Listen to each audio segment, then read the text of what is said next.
Welcome in and welcome. This is CanAm Fantasy Football Podcast. Thanks for joining us today. Today we're going to be talking about some of our favorite breakouts for the 2020 season, and as well we're doing a preview of the NFC West. Hello, everyone. My name is Ryan Phillip Lam, and I'm your host. How's it going, Aetan? It's going pretty good. How's it going with you guys? I'm doing good. Pretty good. That's Tyler. Tyler's the champ. Should I call you Tanner? It's fine. Sure. Let's go with it. Fine. Sure. Great. I'm going to call you Tan for the rest of the rest of the episode. All right. Well, like I said, we are a fantasy football podcast. We're currently on YouTube, and we're currently doing a drive for 500. That's right, 500 subscribers. If you're new to the channel, if you're checking out this episode, don't wait. Go ahead and click like, subscribe, hit the notify bell. I can't tell you how much that helps a new show like ours. And guess what? We're going to give you a little bit of an incentive to go ahead and click those things. For the first 500 subscribers, we're going to be having a random raffle, a random draw for a signed Amari Cooper jersey that can be shipped anywhere in North America. So that's right. The first 500 people who subscribed are going to be entered into a draw to win the Amari Cooper signed jersey. Well, I'm really excited. The breakout episode is always my favorite episode. We get to talk about a bunch of players who are going to do a bunch of cool things. At least we think they're going to do cool things. And why don't we get things kicked off with Tyler? Tyler, you're the champ. You don't mind going first, do you? Oh yeah. I mean, no pressure because, when you're the champ, you never feel the pressure, right? Damn it, I hate you. Okay, so who do you want to start talking about? Why don't we go with my boy Terry McLaurin? I have him as a keeper in I do have him as a keeper in our league. So why don't we start what round with him? is he, if you don't mind me asking? He's going to cost me a 9th rounder this year, which that's beautiful. I was debating keeping him as my ADP. I don't know if you want to talk about what an ADP is in our league, but sure. Yeah, well, we certainly can. Yeah. But let's talk about maybe just him first. Let's talk about what makes you think he's going to be breaking out. I mean, like 919 receiving yards. Isn't that kind of technically already a breakout for a rookie? So absolutely, like he had a fantastic rookie season. What you got to think about though is he didn't have like Dwayne Haskins came in about halfway through the season. He had about half of these yards came in his first 5 games. Then he had a bit of a midseason slump, and then him and Haskins kind of connected together. When I was doing my research, I saw that actually Haskins and him played together in Ohio State, so they already have previous history together, which explains why he picked it up again in the second part of the season. So one thing I'm excited about is seeing them, go through training camp together and then do a full season together, because I think these guys are going to be clicking for a long time to come. Like these guys will be a great combo. Like when we talk about some of the top combos in the league, I think these two will be right up there over the next 5, maybe even 10 years. The other thing I like about him, sometimes this is a knock, but Washington's not going to be a great team this year. That's for sure. But you know what? That's not a terrible thing for fantasy. We have we all love our garbage time stats, right? So Washington's going to be airing the ball out when they're trailing in games, and they have no one to throw the ball to except Terry McLaurin. I was looking at their depth chart. Sims Jr., Harmon, there's another guy named Sims. Like these guys are not names that anybody is even thinking about in fantasy right now. Terry McLaurin is literally their only air option to go with. So, I mean, this guy's going to get, like, what was his target? He had 93 targets last year. This guy I could see getting 140 targets this year, possibly. Like I could see 10. I could see close to 10 targets a game with this guy. That's crazy. That's nuts. No. Tyler thinks 10 targets. That's pretty nuts. I don't even know if they'll be able to throw 10 times. What do you think, necessarily? But you could see 10 targets happening on a fairly regular basis. And these aren't just like quick, like dump off pass targets. These are going to be deep yard targets. So this guy can explode this year, I think, with all this stuff. Also, something to keep in mind, they got a new offensive coordinator, Scott Turner. He played for, he was the OC for Carolina last year. I was looking into him. Carolina had the second most pass attempts in the league last year under him. So that's another reason to throw the ball. So It's because they have Christian McCaffrey in the backfield. Yeah. Yeah, for sure. Okay, well, Aetan, Terry McLaurin is currently going as the wide receiver 24 off the board. We have him listed as our wide receiver 22, so a little bit of value there. But let me name off a couple of wide receivers, and you let me know whether you'd prefer them or Scary Terry. Jarvis Landry? Oh, you got to go with Scary Terry. I think Green? Landry has a lot of questions going in. I don't know what's going on with his health. He's getting on in age, and that team just looked so out of sync. I don't know what you're going to see this year from them. So I'm fading him quite a bit, Landry. I don't think I'll have many shares of him anywhere. All right, well, let's go up the list to someone a little bit more appetizing, maybe. Stephon Diggs?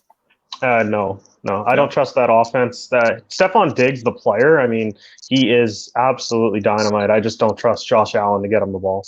Yeah, the accuracy issues are definitely. Yeah, I take Scary Terry over him. Mm-hmm. Interesting. I'm not a big fan of taking a Redskin player, but it is pretty tough when it comes to him.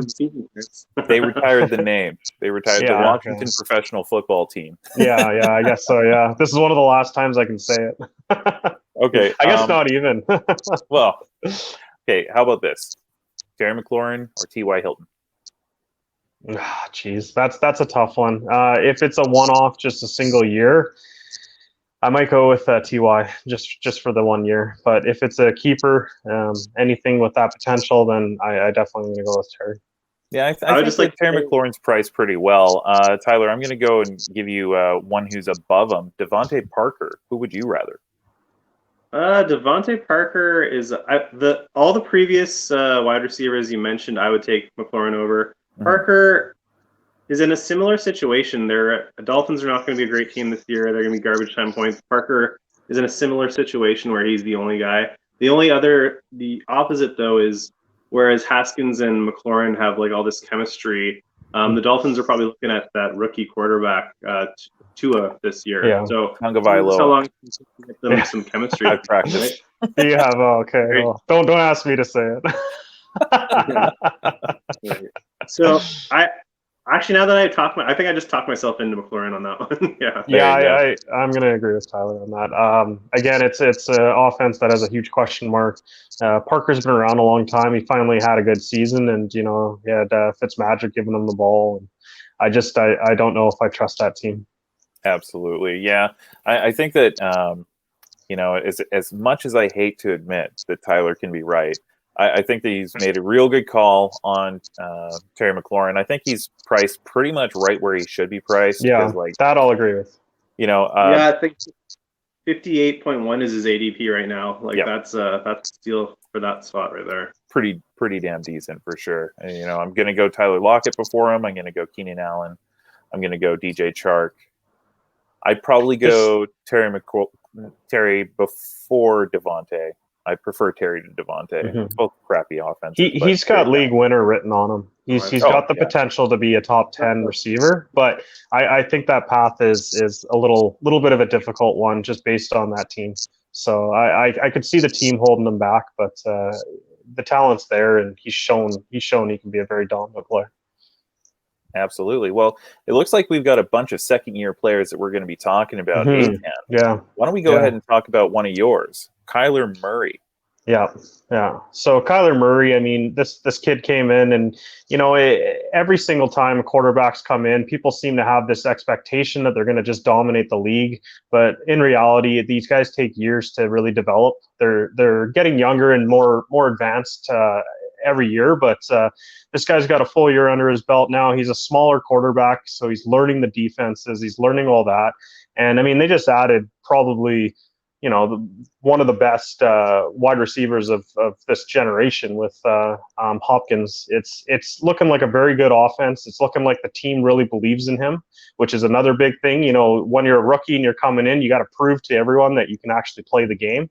You don't just get handed stuff. And I feel like he really proved himself last year. And statistically, looking at his numbers, there's no reason why he couldn't get up to 4,000 plus yards, and the passing touchdowns could go up by 5. I could even see maybe 2-3 more rushing touchdowns based on this kid's speed. The big thing that I think held him back statistically for fantasy was his rushing. I think that has a lot of room to increase. And when you get a mobile quarterback, you absolutely crush the fantasy field.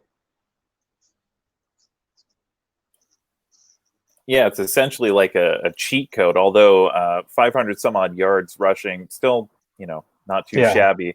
No, I'm probably downplaying that a little bit. It probably, it's pretty good. Yeah, pretty good for sure. Now, right now we've got Kyler Murray. He is going 64th off the board. He's the QB5. In that range, Tyler, are you thinking about Kyler Murray?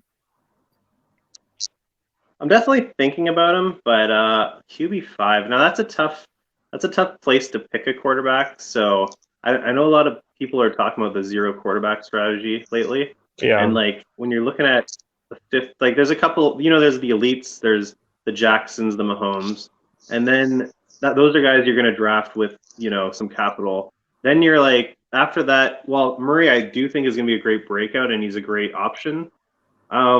What's his ADP at right now?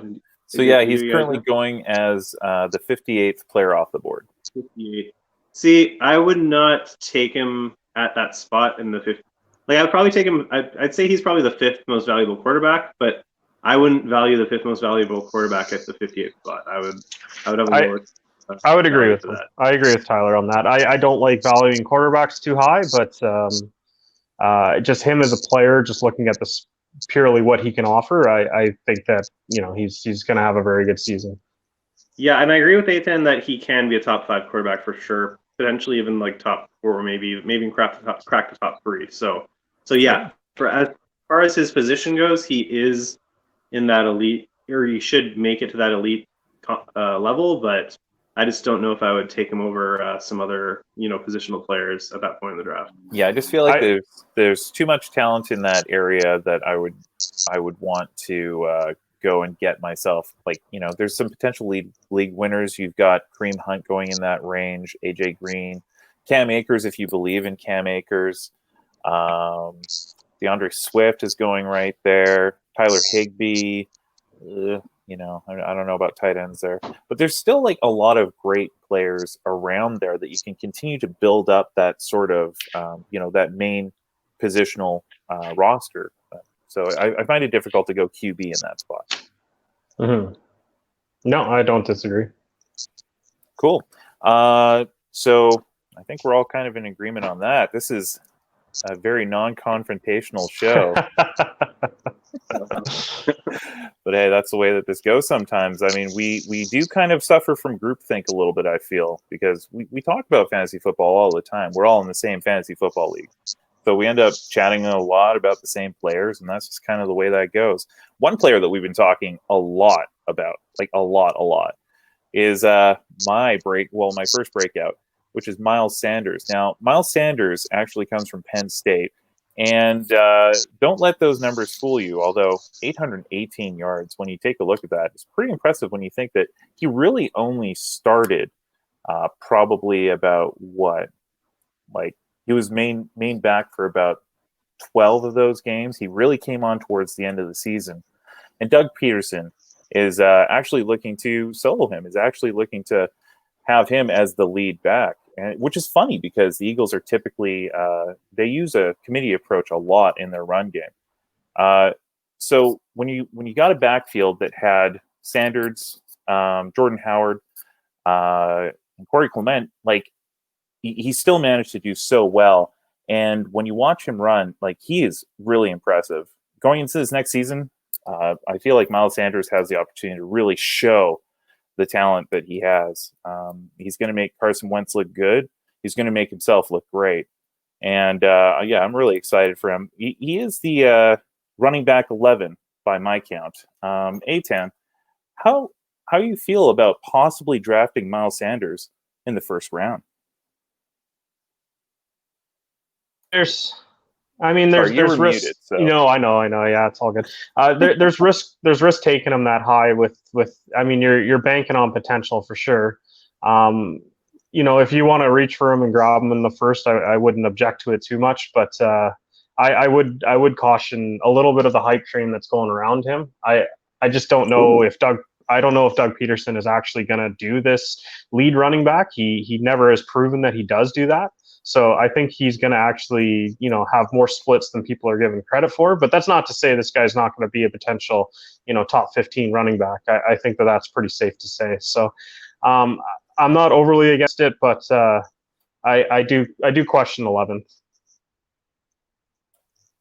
Yeah, I mean, when you're looking at that first round, there are a few wide receivers. I just feel like this particular year, and I've talked about this a lot in previous episodes, that the running back depth is pretty much, it gets pretty scary pretty quick.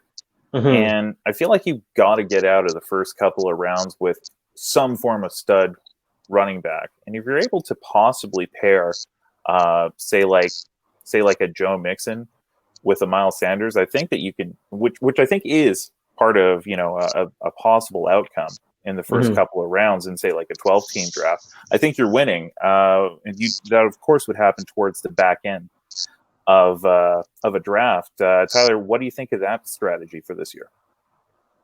I do like Miles Sanders. I feel like you're looking at some talented wide receivers that you can take in that area, though, that can get you big points. I don't have the list in front of me. I think Godwin is probably around there. I would imagine Hopkins might be in that area. So if we're looking at, if you want me to quickly run it down, Miles Sanders kind of is in the same range.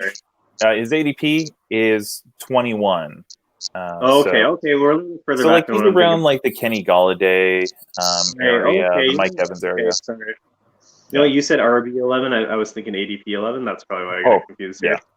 Yeah, so that was my mistake. You know what? 22nd. Yeah, you know what? I am going to be looking at a guy like Miles Sanders there, because you're going to be 22. You're going to be looking at the end. If you have a 12-team draft, 10-team draft, you're looking at the end of the second round now. So you already got yourself an elite running back already. So you know what? You pair a Zeke with a Miles Sanders, you're golden right there. So yeah, I like that pick a lot there. You know, one of the things that I really appreciate about Aetan, and he's kind of like the hype train breaks, if you will. But I mean, like, I have to admit, I think that this hype train is going too far. So I don't know if I think I see Miles Sanders as more of a middle to beginning of the second round pick. What do you think? Yeah, no, that's fair. I mean, I guess I was kind of jumping on what Tyler said there too. I was thinking you were talking 11th, and that to me was a little bit crazy, because you were saying, would you take him in the first? And what Tyler said, there's way too many stud wide receivers. You're also potentially looking at the 2 stud tight ends. You're also potentially looking at other running backs that have more of a pedigree, I guess. So there's in that top 15 picks, it's a little dangerous to put Sanders in there. I could see him reaching that level, but I think you're gambling a little bit by doing that. But I wouldn't hold it against anyone if they did. I've seen way dumber stuff done in those rounds, so I understand the logic. I just personally I think it's a little bit of a risk. That's fair. So would you say he's pretty much priced right then? He's priced pretty accurately. I mean, I'd have to get a list in front of me, but he might move up a couple spots on mine, because as you said, the running backs do get a little scarce, but there's definitely a lot of good players in that range that you do have to consider. Any fear of Devontae Freeman suddenly signing with the Eagles and taking away touches from him? Actually, my next breakout player I'm going to talk about, I think Devontae Freeman's going there. So I'm gonna build up my player and then put a caveat beside it. So wow. Okay, that's spoiler territory. We're yeah. gonna hit Tyler first with another rookie running back, though. Let's talk a little bit about David Montgomery. Oh, I was supposed to do that one. Oh, I'm so sorry. Let's go ahead and talk about David Montgomery then. Okay, yeah, all right. So this Chicago Bears team, they're built on defense. They're built on smashing the ball. Last year, Trubisky, I don't have the actual numbers, but I think it'd be safe to say he had one of the worst years you could possibly have as a quarterback. I'm pretty darn sure this team was the highest 3-and-out team in the league. They just could not move the chains to save their lives. Yet this guy still smashed the ball 242 times. So, he's getting volume. And if he just improves even slightly on the volume that he's getting, his numbers could just go even crazier, which, it's kind of nuts to think running back is running the ball 240 times and he has absolutely zero competition behind him. Tariq Cohen, I just can't see that guy rushing more than 5 times a game. He's a pass option. So there's no one else. Like last year, they had multiple running backs. They were splitting with David Montgomery. Now there's absolutely no one back there. So this guy's going to eat. He's going to eat a lot. And even if he has an average amount of time, he's still going to put up a very, very safe floor. And where he's being drafted, I don't think you can get a safer floor running back than David Montgomery, with the potential of breaking out even higher. But yeah, as I was saying, I do think that this team will sign Freeman. I just have this itching suspicion. Really? Yeah, I think that this is too much to put on Montgomery, and I think they're going to go outside for more help. And I think once Nick Foles takes over the job, I think they're gonna sign Freeman. Wow. Okay, so that is a really interesting take. Because like pretty much everything you just said makes me think, oh well, why isn't David Montgomery like a whole tier higher? He's currently going as running back 24. If you're talking about that sort of volume, because he's not that good. He's good. He's a good running back, but he's not a superstar. He's not a really? Absolute. Yeah, no, he's not an absolute stud. I think there's more talented running backs, but when it comes to volume, this guy is going to be the highest volume running back as of right now. I think he's going to get more touches than Zeke. I think he'll get more touches than Barkley. I think he'll get more touches than pretty much anyone. But I don't think he's going to put up the yards per carry that most of them do. Wow, this is just like, it's blowing me away, for one, that you're saying that David Montgomery is not a talented RB. Well, he is talented, he is. I mean, yeah, like I don't want to go too extreme the other way and make it sound like I think this guy's bad. I just don't think that he's the most dominant elite running back. Maybe he'll prove me wrong, and I would love that because I have some shares of him in some other pools, and right. I'm definitely rolling the dice with him. So I'm hoping for it. From what I've seen, I was hoping for a little bit more, so maybe we'll see it this year. But I think with the amount of volume he's given us a good tape of what he is, and maybe he can build on it with a slightly better team around him. But this guy's a volume machine, an absolute volume machine, and that's a real potential. He can only go up from where he went last year, but I don't think he's going to be a top 5 runner. Gosh, when you say that, like, I'm literally blown away because I may have traded David Montgomery for Dalvin Cook. Right. And I'm a little bit worried.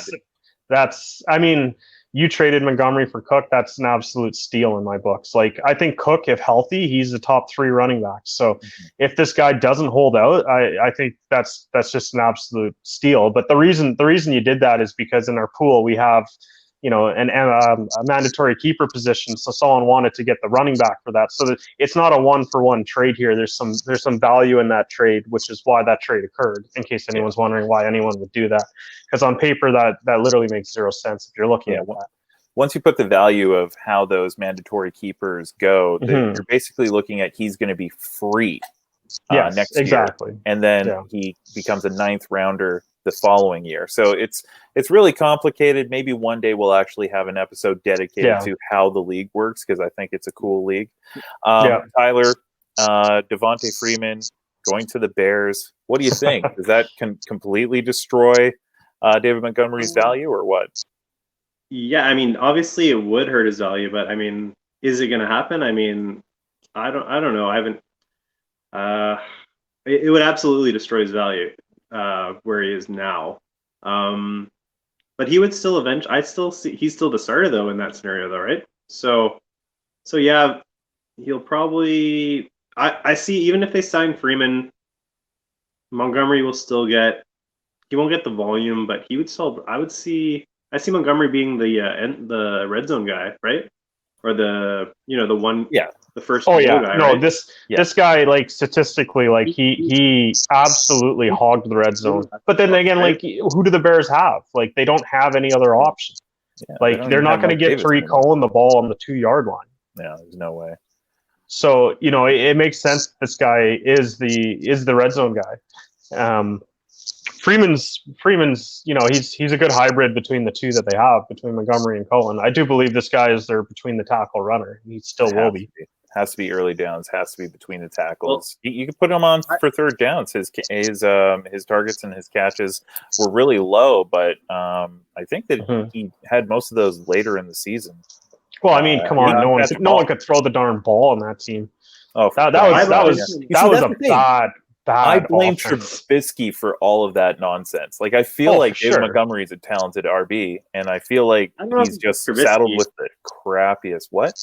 I think you gotta blame the play calling too. They made some pretty bad decisions in Chicago. A little from column A, column crap. Yeah, Trubisky can't throw left, so like you get him out of the pocket, and literally half the field is not even an option for the guy. So it's staggering watching him play quarterback. They really reached for getting him. He didn't have a good college experience. Like, he didn't play enough games, and he looks like he hasn't played enough games to this point. He's going to be an interesting one. I'm really curious to see if he can bounce back. But yeah, that team is. They still won 8 games with one of the worst offenses in the league. So if they get competent quarterbacking, it's incredible, right? If they get competent quarterbacking, that team's going to be deadly for sure. That's for sure. That's generally when you have an incredible defense like that, you want to pair it with a stud running back. So absolutely, but you need some air offense. But no, I agree. You know what? He's drafted as the 24th running back for a reason. Yeah, no, that's for sure. I totally agree. I do think he has potential to do a lot better though than 24. Oh yeah, for sure. Hey, hence being a breakout candidate, and that's why we're talking about him. Exactly. Moving on to the next one.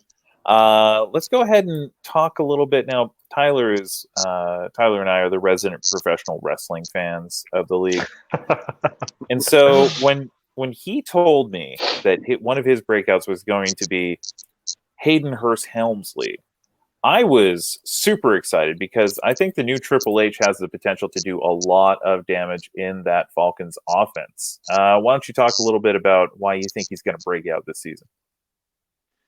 Well, you know what? You look at those stats from last year, and you're probably wondering, why are we even talking about this guy? But you got to remember, he's playing behind Mark Andrews, and he wasn't the go-to guy. Now that he's in Atlanta, he is the only guy on their tight end depth chart. I looked at their backup, Kari Lee, only had 1 reception all of last year. So Hayden Hurst-Helmsley, the game, is going to be the game time guy. He's going to be getting all the touches for their tight end position. Speaking of tight end position, so their OC, I believe his name is Dirk Cooter, I want to say, or maybe Cutter. Cutter. It does look like a Cooter. It looks like it could be a Cooter. I don't know. It could be a Southeast thing. Anyway, so he drew up 125 targets for tight ends last season for the Falcons. About 120 almost of those were all to Hooper. So if you look at what Hooper did last year, I fully expect Triple H to take all those touches this year. There's no reason to think Kari Lee is going to cut into that. And on top of that, I think Atlanta's offense is going to be much better this year, which means way more red zone targets. And sure, there might be a lot more spreading the ball around with with Gurley coming in with those wide receivers. They got quite a few wide receivers now that they can go to. But when you get into the red zone, you're going to be looking at your big, huge new target, your new toy, the game, Hayden Hurst-Helmsley. So yeah, I'm pretty excited about him. His ADP, if you see, is almost in the 100 range. So I'm pretty excited about that. Like I'm taking this guy probably. He has potential to be top 3, top 4 tight end in this league or in fantasy. And at an ADP of 100, like you can't go wrong there. You're looking at other guys ahead of him, Higbee, Mark Andrews, a few other guys that you would think they had a lot of success last year. So you'd think, okay, those are the safer bets. But 125 targets to a tight end in that offense, I think that's a pretty safe bet. Oh yeah, that's pretty sick. If any tight end gets 125 targets, I mean, saddle up. Are you kidding me? So around that same area, we're looking at the other tight ends who are in that same range. You're looking at Jared Cook, Rob Gronkowski, he has, and it's crazy. He's already been shooting up draft boards. Oh, jeez. Like, don't draft Rob Gronkowski, guys. Don't draft him. Guys, come on. At least don't draft him until you know that that the other tight ends there are gone. You know, because they still have OJ Howard. OJ Howard's been practicing with Tom Brady ever since Tom Brady started his practices. He's there. Rob Gronkowski missed 8 games the last season he played. Then he took a full year off. He lost like 60 pounds. Now he's putting it all back on. I don't know why anyone thinks this guy's going to dominate, especially with his history. I want nothing to do with Rob Gronkowski, and if I'm wrong, I'll eat that.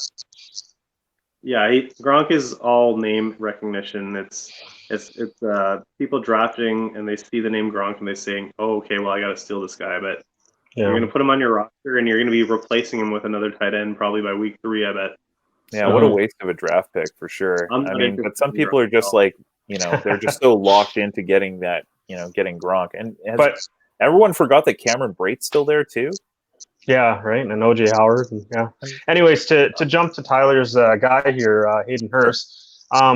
I think my take and my understanding of the tight ends is if you don't draft Kelsey or Kittle, ignore the next 6 and get this guy. I think that the drop off of tight end, if you look at it every year, the difference between the next tier from 3 down, it's very minimal from 3 to like 14.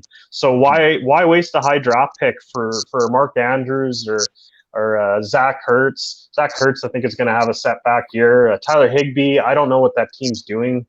Darren Waller, like I don't trust any of these guys to give you return based on where you're drafting them. So I think Tyler's bang on. You let those guys go to someone else and you draft Hayden Hurst. Yeah. Yeah. Just to build on Aetan's point, he brings up the point of there are two tight ends that everybody's going to want because they have floors. Kittle and Kelsey are going to get they're going to get yards every single game. Yeah. The tight end position, you're basically, if you don't have those two guys, you're just gambling on hoping to get a touchdown out of your tight end. So it's basically, if you look at the tight end position, you're not going to lose your week because your tight end had a terrible week. Like you're not expecting your tight end to carry you anywhere. So you might as well be looking at guys who can get you a touchdown here or there, maybe even 2 touchdowns and win you a week. And I see, when I'm looking at this list, I'm seeing Hayden Hurst as the guy that can get you the most TDs out of all those guys outside of the top 2. So when it comes to winning a week, this is the guy I'm going with. Well, you got Hayden Hurst. I totally see what you're talking about there. I feel like Jared Cook has a good chance, even in the New Orleans offense, to do pretty well. Gesicki, crappy offense in Miami, but I mean, he was a revelation for them last year. He helped a lot. Let's see, Noah Fant, Jonnu Smith, TJ. These are all guys. These are all guys that you should be taking late. Like, don't take these other ones. Yeah. And if you're unsure, maybe take 2 and just drop one after 2 weeks. Yeah, or play the wire because there's plenty of them. There's still like, well, what about Blake Jarwin? He's going as the tight end 19. Yeah, but I mean, he's going to be on an ascending offense. Yeah, That's another guy where you don't have to worry about the yards. You just got to find him in the end zone, and he could win you a week. He's not going to lose you a week. No one's going to lose their week because their tight end didn't do anything. It's true. And if you're banking on your tight end to get you floor yards, you're in trouble. And then another great one is Dallas Goedert. Yeah. I think he has a very good chance to even surpass Ertz. Well, what wide receivers do they even have? Like, maybe Well, they they're did gonna draft. have. Yeah, they did draft that kid, and yeah, I don't know Rager? if Jeffrey if Jalen Alshon Rager. is going to be okay. Well, who knows if Alshon's starting, and then you've got all that issues with Deshaun Jackson. Sure, he might be healthy, but I mean, they might cut him just to save some money against the cap. Jalen Rager will look great, but he's still a rookie wide receiver. Yeah. That's like a 2 tight end set. Yeah, no, for sure. That's sure. That's definitely going to be doing that. Yeah, I can't wait for preseason to see some of this stuff unfold. I need to see these. Preseason. Yeah, but even still, I mean, you can learn a lot in 2 games. You can learn a lot in 2 games. I mean, if we get football, like, geez, let's go. Yeah. Come on. Yeah, I mean, like, that's the reason why we're even doing this podcast. It's almost like us trying to will football into existence. Safely, of course. Safety first. Humans' lives matter. Oh, look, there's Marquise Brown. I don't really have a good segue for this. All I know is, oh my gosh, he's going as the wide receiver 32. He's the wide receiver 1 in an amazing offense. Sure, it is a run-first offense, and it's a run-dominant offense. But when you just take a look at what Marquise Brown was able to do in his rookie season, it's stunning. Now, keep in mind, it was kind of feast or famine with him, but that was his rookie season. One of the things that not a lot of people are talking about in the fantasy community is the fact that the whole season he wasn't fully healthy. He had actually come into the season after undergoing Liz Frank surgery. And so he went through the whole season kind of still recovering from that. So even with that injury, he still managed to get some pretty amazing yardage. And he is a matchup nightmare. No, seriously, like you see him posting up on the outside, there's going to be some matchup problems for sure. And if you want an example of what he can do healthy, I mean, just look at that playoff loss to Tennessee. He racked up what? He had seven catches for like 111 yards. This is a serious wide receiver on our hands.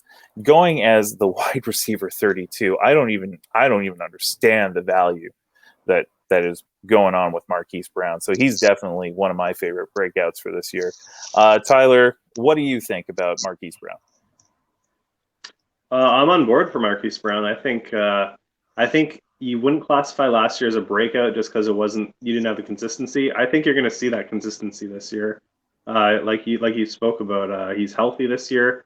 I was talking to a Ravens fan the other day. He's excited. He's beyond excited. He was watching this guy's workout videos. He's saying this guy looks way better than he ever looked last year. And last year he looked great sometimes. So I think this guy is going to have great chemistry with Lamar Jackson. And even talking about Lamar Jackson, I think some people are afraid that, like you mentioned, they're a running team. Lamar Jackson's got a cannon. This guy can chuck the ball down the field. And Brown could be there to benefit from that for sure. So that's something that probably people looking at the Ravens don't think about because they think it's going to be run like it was last year. But the Ravens know that they got to open up the playbook a little bit more and use some of Lamar's other talents, and this guy's going to be benefiting from it for sure. No doubt. Aetan, talking about ascending offenses, we've got Hollywood Brown in the same tier as Michael Gallup. Which way do you go with that one? I don't know. That's a tough one. I mean, Marquise Brown, I guess maybe he's dealing with some injuries, but this guy also put up 128 yards in 7 games. Like that's completely absolute garbage. Like you can't have players that are doing that. That was to finish the season. And then, I guess he had a pretty decent postseason, but he was all garbage time points because Lamar Jackson couldn't throw the ball to save his life in the playoffs. So I don't know what you're going to see when this team hits the field. If Lamar is going to still be dominant, he needs to be running to be dominant. And if he's going to be airing it out, I don't know if he's going to be as good. So I'm not a big fan of Marquise Brown. Wow. I could see him being around 32, but I'm definitely not selling anything to get him. Yeah, I can see not selling anything to get him, but I still think that where he's going, he's a value. And if he is able to improve like your Ravens buddy thinks that he's going to improve, he's going to be solid. I mean, like already he managed to do quite a decent amount for that was 7 2 touchdowns. games. Yeah, That was like 2 games. Sure. But Now, and he was unhealthy. Imagine he's Yeah. healthy for those games. yeah, but this is football. Everyone's unhealthy. Cooper played all last season with freaking plantar fasciitis. You know, like people just can't stay healthy. And to answer your question, I'd take Gallup over him. Yeah, sure. well, no, there's no Gallup's question. getting You 120 started targets. slaying him. I was like, no question. Yeah. Okay, so Yeah. let's say we go. Why don't we do a little water bet action then? You want to do water bet of Gallup against Marquise Brown? I'll Why take not? that for sure. Why Yeah, not? 100%. I'll take that. All right, cool. Yeah. We'll figure out the details later, but yeah, at least 2 out of 3 of us are down with some Hollywood. Hold on, Tyler. Who are you siding with on that one? You haven't said anything. At the end of last season, I would have absolutely said Gallup, but with them drafting Judy, I'm worried about Gallup's targets CD. now. They Yeah, drafted CD. Yeah. Yep. You know they what though? drafted- They took out Jason Witten's targets, and if Gallup Jarwin. Gallup got more targets than Cooper last year. Like he Right. saw the ball a lot. Like Dak trusts him a major amount. He's going to be a big part of that offense. I was pretty big on him, but yeah, he could definitely surprise me, I think. But I'm just not as hyped about Gallup that I was at the end of last season. Last season, I was pretty excited. Now I'm not so much. Yeah, that's fair. Well, I'll tell you what I feel. I feel like the wide receivers that are going in this range are really exciting for a variety of different reasons. I feel like, especially for someone who's trying to draft running back heavy to start off my drafts this year, that tier of wide receivers includes AJ Green, Tyler Boyd, Michael Gallup, Julian Edelman, Marvin Jones, Brandon Cooks, Will Fuller, Christian Kirk, Deontay Johnson, John Brown. Ibu. But yeah, like with all of those, I would take Hollywood in a heartbeat out of any one of them. I would love to have Hollywood Brown this year. Okay, that's fair. Hey, I'm not trying to argue you down. No, You've got your opinions. I've got mine. I'm going to win the league this year. It's fine. It's fine. I can't wait to have my belt back. No, I'm not giving that. It's fun to pretend, buddy. It's fun to pretend.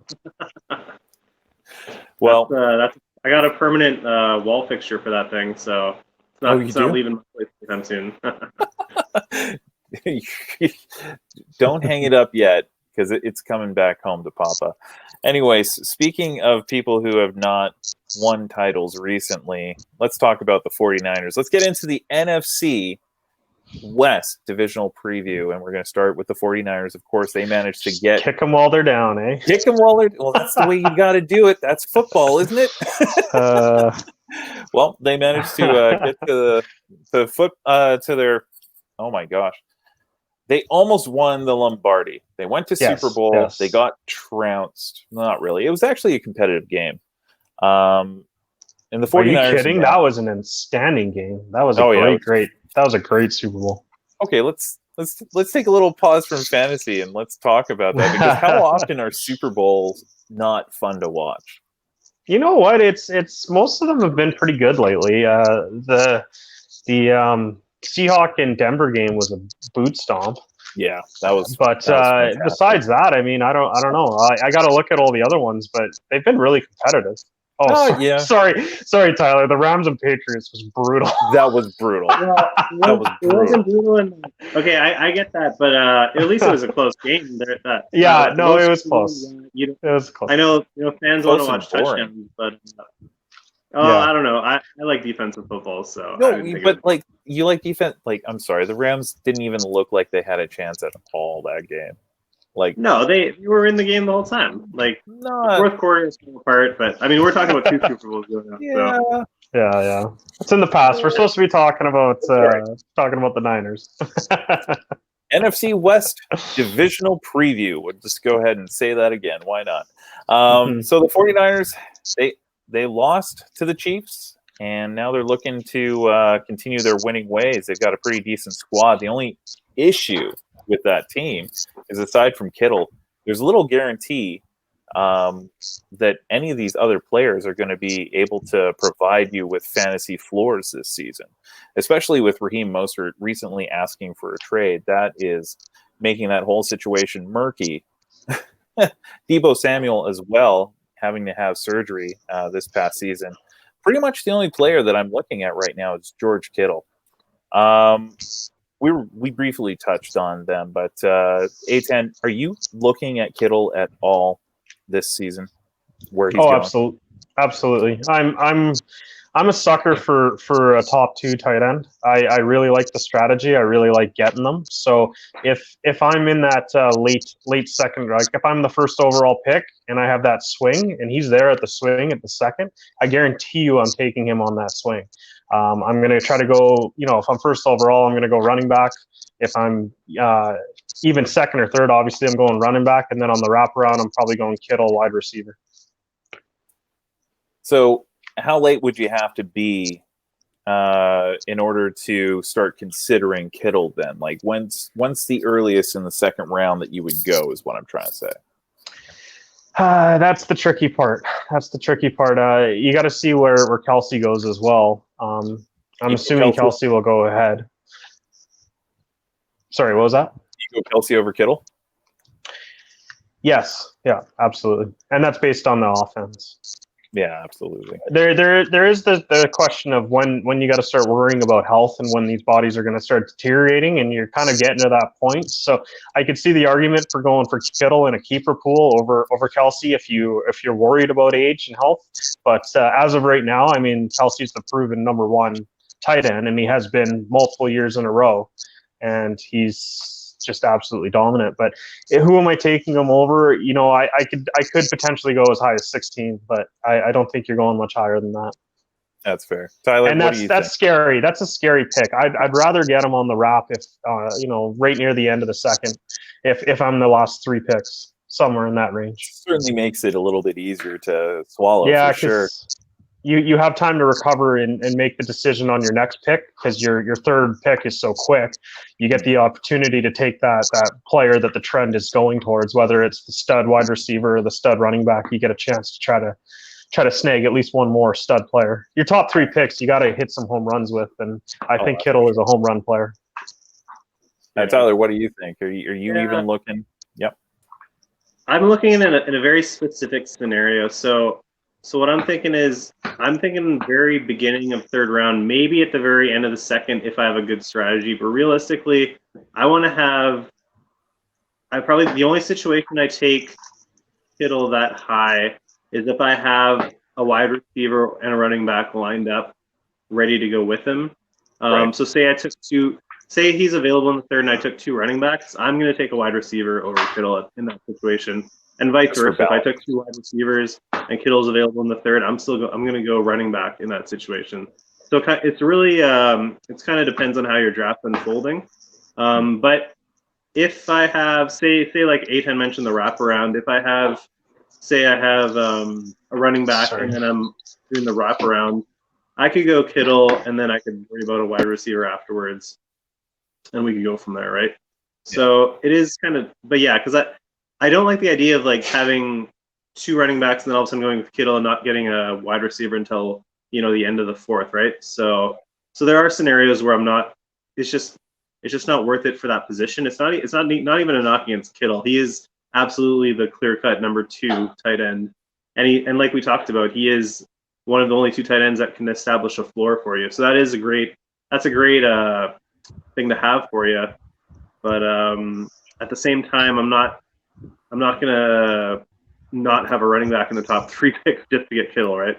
So yeah. I mean, if you're going for Kittle, you're obviously adopting a 0 running back strategy or something like that. You're planning to take some late round flyers that you're really high on, and you're taking some really high end handcuffs. I think it's worth the strategy, because the advantage you get when you have a Kittle or Kelsey on your roster basically means you're scoring an extra 8 to 10 points over your opponents on the tight end position almost weekly.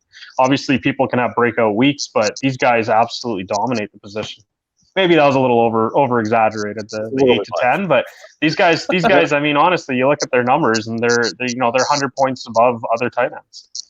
Yeah, no, I mean, if you look at Kelsey's numbers, he pretty much posted Galladay's numbers. So that's like what, a wide receiver 2? High end, like low end wide receiver 1, high end wide receiver 2 right there. So yeah, that's quite an advantage. I totally agree. Those floors are pretty they're pretty impressive for the tight end position. It's for sure. Absolutely. Now let's take a quick look. Is there anyone else that we want to talk about here on the 49ers defense? 49ers defense. What on the 49ers, is there anyone we actually want to talk about here? Well, since you mentioned it, I mean, this is a team's defense that you should try to target if they drop to you. It's probably a good defense to take, but hell yeah. I don't know. I like Coleman for his value. I think he could become their top running back. So if you're drafting him around the 110th spot as you have on your draft there, I think that's pretty good gamble for your third or fourth running back. I mean, the guy has absolutely the potential to come in on a flex when you have a bye or something like that and give you some points and some safe floor. Mm-hmm. Yeah, and the other thing is, if Mostert gets traded, Coleman's shooting up the draft board for sure. So that's definitely 100%. A situation to monitor closely. Yeah, if anyone has Coleman in their best ball leagues, they are actually really hoping for that trade to happen soon. Yeah, no doubt.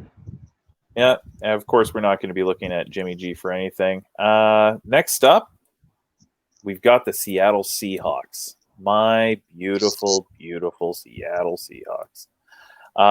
And I'm excited for them this year, but let's be honest, despite being one of the winningest teams of the past decade, it appears like they're not that good this year.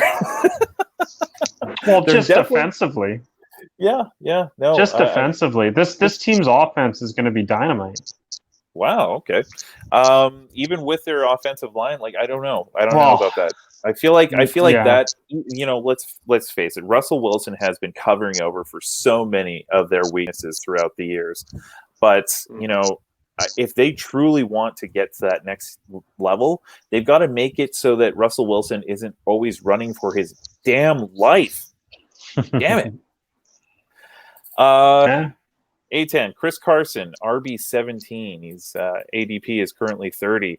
Do you go for him there? It's tough to say. I really, really need to see what my team's looking like. I do like Carson. I am worried about his injuries, and he does seem to fumble a lot. And they do have competition behind him. Rashad Penny has had good flashes when he's healthy. It's a risky pick. I would definitely need to see what the flow is for running backs at that point. If 20 running backs are off the board and he's still there, I gotta go for him at that point. But if there's 15 running backs off, I don't know if I take him there. Tyler Lockett. I like how that worked out. Tyler, what do you think? We've got two awesome wide receivers. Tyler Lockett, already a proven commodity in the league. DK Metcalf had his own little breakout earlier. A lot of people are talking about anointing him as the next guy. Who would you rather have out of those two? I'm actually going Metcalf here. I like his size. I think that's what separates them two. I know Lockett's obviously got the speed on him, but Metcalf's not slow. And, Wilson's going to be scrambling around. Metcalf plays almost like a tight end at times, but he could also get downfield. So Russell's scrambling around. He needs to dump the ball off. Metcalf is the guy to go to. And then you know what? He's going to be there in the end zone for those red zone targets. So I'm liking Metcalf now. Like, Lockett has been a great player, but I just don't – I've never been big on him because he always disappoints me. I've only owned him a couple times throughout the years, and it always just seems – it happens to be on years where he didn't show up where I needed him to. So I'm bigger on DK Metcalf this year. Aetan, what do you say about that? You think DK over Tyler? I kind of do. Lockett's he's not really he's not really the big red zone target guy. I mean, he can get open and run the touchdowns in, but once you get down the field and everything gets smaller, you want a player like DK Metcalf to throw the ball to. I think it's, I think you're splitting hairs. I think you're pretty happy with either of them, but I do got to sort of tip my hat a little bit towards Metcalf as well. I kind of like the potential of what he could turn into. Yeah, I think that you said it perfectly. I'd be happy to get either one of them on my team for sure. And that's not just a homer statement. They're both effective weapons in their own way. Definitely want to get a wide receiver before I get one of them. So I like them as a wide receiver too. If you're going running back early, I can't see taking one of them as my wide receiver one. No, for sure. No, they're way too low for when you're drafting them in the 50th spot, you're gonna have a wide receiver before that, unless you're going like 4 running backs or 3 running backs and a Kittle. Like you're gonna have. No, I was about to say 3 running backs and a Kittle should be a movie. Yeah. You know what though? These guys are gonna go within 6 picks of each other too. So someone's gonna take one, and then within the next 6-7 picks, you're gonna see the other one go. Mm-hmm. Do you guys want to chat about Russell Wilson? He's going in the same range as Kyler Murray, so I think that we already kind of talked about some fantasy relevant strategies around that area. Anything to add to that? I like he's an enigma. Like, it doesn't make sense that a guy with no offensive line can be this productive all the time. Yeah. Like, it's just silly. So he's got, like, I think his rushing yards have decreased quite steadily over the years, but he's still chucking the ball like crazy. Like, it doesn't make sense. It doesn't make sense for a guy with no offensive line to be as good as he is. And the crazy thing is, he doesn't throw it as much as he would even like to. Like, imagine if Pete Carroll actually allowed him to throw it as much as he could. Like, we could have, like, he literally, the player that he reminds me of is a running Drew Brees. Like, he's that accurate. It's nuts. It's crazy. And I feel like if they gave him an opportunity to, like, just, like, let loose, which they might have to. They might have to, because I feel like with that defense, they're going to be behind a lot. Oof. Yeah. Oof. We could be looking at the number 1 quarterback this season. Yeah. I mean, he threw the ball 516 times last year. Do you think that's going to go up? Mm-hmm. With how bad that defense is, like I said, if they're throwing from behind, it's going to be a lot. So, the crazy thing is, like, Russell Wilson, the football player, is better than Russell Wilson, the fantasy asset, right? Yeah. So he's still good as a fantasy asset. Yeah. Like, he'll get those last minute touchdowns. It's not always gonna be garbage time. Like, he has that way of bringing the team back, and it's usually on his back, usually through throwing the ball. So, I mean, you might call it garbage time, but he turns garbage time into actual important game time, which is I think the Seahawks with the 1-score games, the stats on that are pretty crazy. I'll have to look that up, but they're typically in 1-score games, one way or the other. Yeah, those 1-score games are only 1-score games because of Wilson. So exactly. He's great at that, for sure. Yeah, no arguments from me. Why don't we go ahead and take a look at, now we recently did chat about Kyler Murray. Let's talk about the rest of the offense for the Arizona Cardinals. It still shocks me, the fact that the Cardinals were able to, pretty much rob the Texans blind. Fleece them. Getting DeAndre Hopkins for David Johnson, who they didn't even necessarily, I thought they were going to cut him. I thought they were going to cut him for Kenyon Drake, to be honest, this season. Because, like, why would you want to spend that much on a running back when you've got a better running back in Kenyon Drake? You can transition tag him, and then away you go. So here's the real question, and let's start with this. We'll start with Aetan. Do you think that this roster can take the next step in this, what is pretty much a stacked division in the NFC West? Well, what do you mean by next step? Like do you think that talking 9-10 wins? Well, yeah. Could they actually take the division?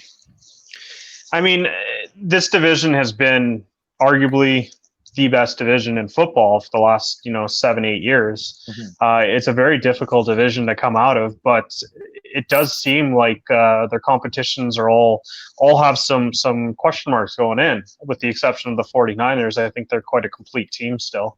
But the Rams are they're kind of decreasing from their grace, and the Seahawks defense is a massive question mark. So there's opportunity for them to make some staples here. If they can win 3 games against those 2 teams that I just mentioned, then absolutely they can take a huge step and sneak a wild card or even win the div if they get enough momentum. But I don't see that happening. I wouldn't put money on it, but this team is going to be very exciting to watch. I'm not entirely sure how good their defense is. I haven't really done enough research on them as a whole. But offensively, I think this team's going to put up a lot of numbers, and they're going to be a very exciting team to watch, and they're going to be very relevant fantasy-wise. Yeah, well, they're definitely an offense that's going to be encouraged to chuck the ball quite a bit. Tyler, I don't know how you became kind of like the go-to for takes on wide receivers, but here you are, and I'm going to chat about DeAndre Hopkins. Going off the board as wide receiver 5 in the 11th spot, do you feel comfortable taking him there? Yeah, you know what? His talent, you can't deny it. When he was in Houston, he was probably, we were talking about him as wide receiver 1, right, last year? Absolutely. The talent hasn't changed. The talent hasn't changed. Houston, I mean, Deshaun Jackson's a great quarterback. Kyler Murray has potential to be a Deshaun Jackson caliber player. So I feel like wide receiver 5, that's an insult to DeAndre. He could easily be wide receiver 1 again this year with this new team. So yeah, I'm going for him at ADP of 11. Yeah, I'm taking him there for sure. I'm taking him probably taking him 3 or 4 spots higher. I put him ahead of Joe Mixon for sure. Ooh, yeah. Well, I mean, like, and that's the thing. You know, I'll take him. Do you take him? Go ahead. Here, let me ask this question then. Do you take him over? How would you rank these 3? Tyke Hill, Adams, Julio, and him. I take Hill first out of those. I take Hopkins next, probably. Tyreek, if I could trust he's healthy, yeah, I take him for sure. Hopkins, Julio. Yeah, Julio. I feel like they're going to spread the ball around a lot more in Atlanta this year. So Julio's still going to be a great elite receiver, but I take Hopkins over Julio as well. And how about Adams? I take Adams last out of those guys. I honestly think Green Bay. I mean, I know he's the only guy in Green Bay, but I don't think Aaron Rodgers is the quarterback that we all think he is anymore. So yeah, I'm not too impressed with. I'm fading Adams to late second round, to be honest, for me. Wow. Well, he's going to be there. That's pretty impressive. Okay, so we're let me just argue a little bit against Hopkins. You're talking about a wide receiver who's going to a brand new offense. Yeah, he's played with a bunch of different quarterbacks, but the same thing that's always happened is he's always been in the same offense with the same staff. Obviously, the staff switches all the time. I do question the change. You know, typically when receivers change teams, they don't really dominate the first year, but this guy absolutely has the ability to just absolutely dominate. I think he's getting drafted kind of right where he is. I would put him a little higher than what they have here. Like I would take him over Hill. I would take him over who's the other one there? Julio. No, I don't think I'd take him over Julio or Adams. So I think I'll just move him over Hill and put him as wide receiver 4. Yeah, if I'm going to put them in order, I would definitely go. I like Adams where he is. I totally believe in his talent. I feel like he was, he's like a touchdown per game guy. Like he's going to get 16 TDs. Not go with him. Yeah, he could get you 16 TDs. You can trust the touchdowns is like he's not going to be getting those touchdowns his entire career. Like if anything, the touchdowns skew his value because we consistently see him get these touchdowns. And once those touchdowns dry up, he doesn't have the yardage floor or the reception floor to keep that high draft pick value. But anyway, this is not a discussion about Adams. It's supposed to be about Hopkins. Yeah, no, you're right. You're right. No, that's okay. This show, we go ahead and we go into we twist a little, we turn a little, we talk fantasy, and that's the whole point of the show. And by the way, if this is the first time you've ever seen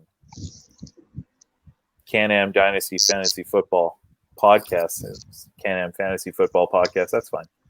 Why don't you go ahead and click like and subscribe, especially if you've lasted this long. We're towards the end of the episode. We still have another team to talk about, but hey, we're in the middle of a drive for 500 subscribers. So go ahead and click subscribe.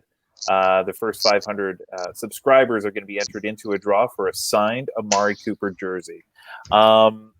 It's funny because last episode we're talking about Bell, please, and our good friend and show contributor Devin Christodoulou likes Le'Veon Bell over Kenyon Drake.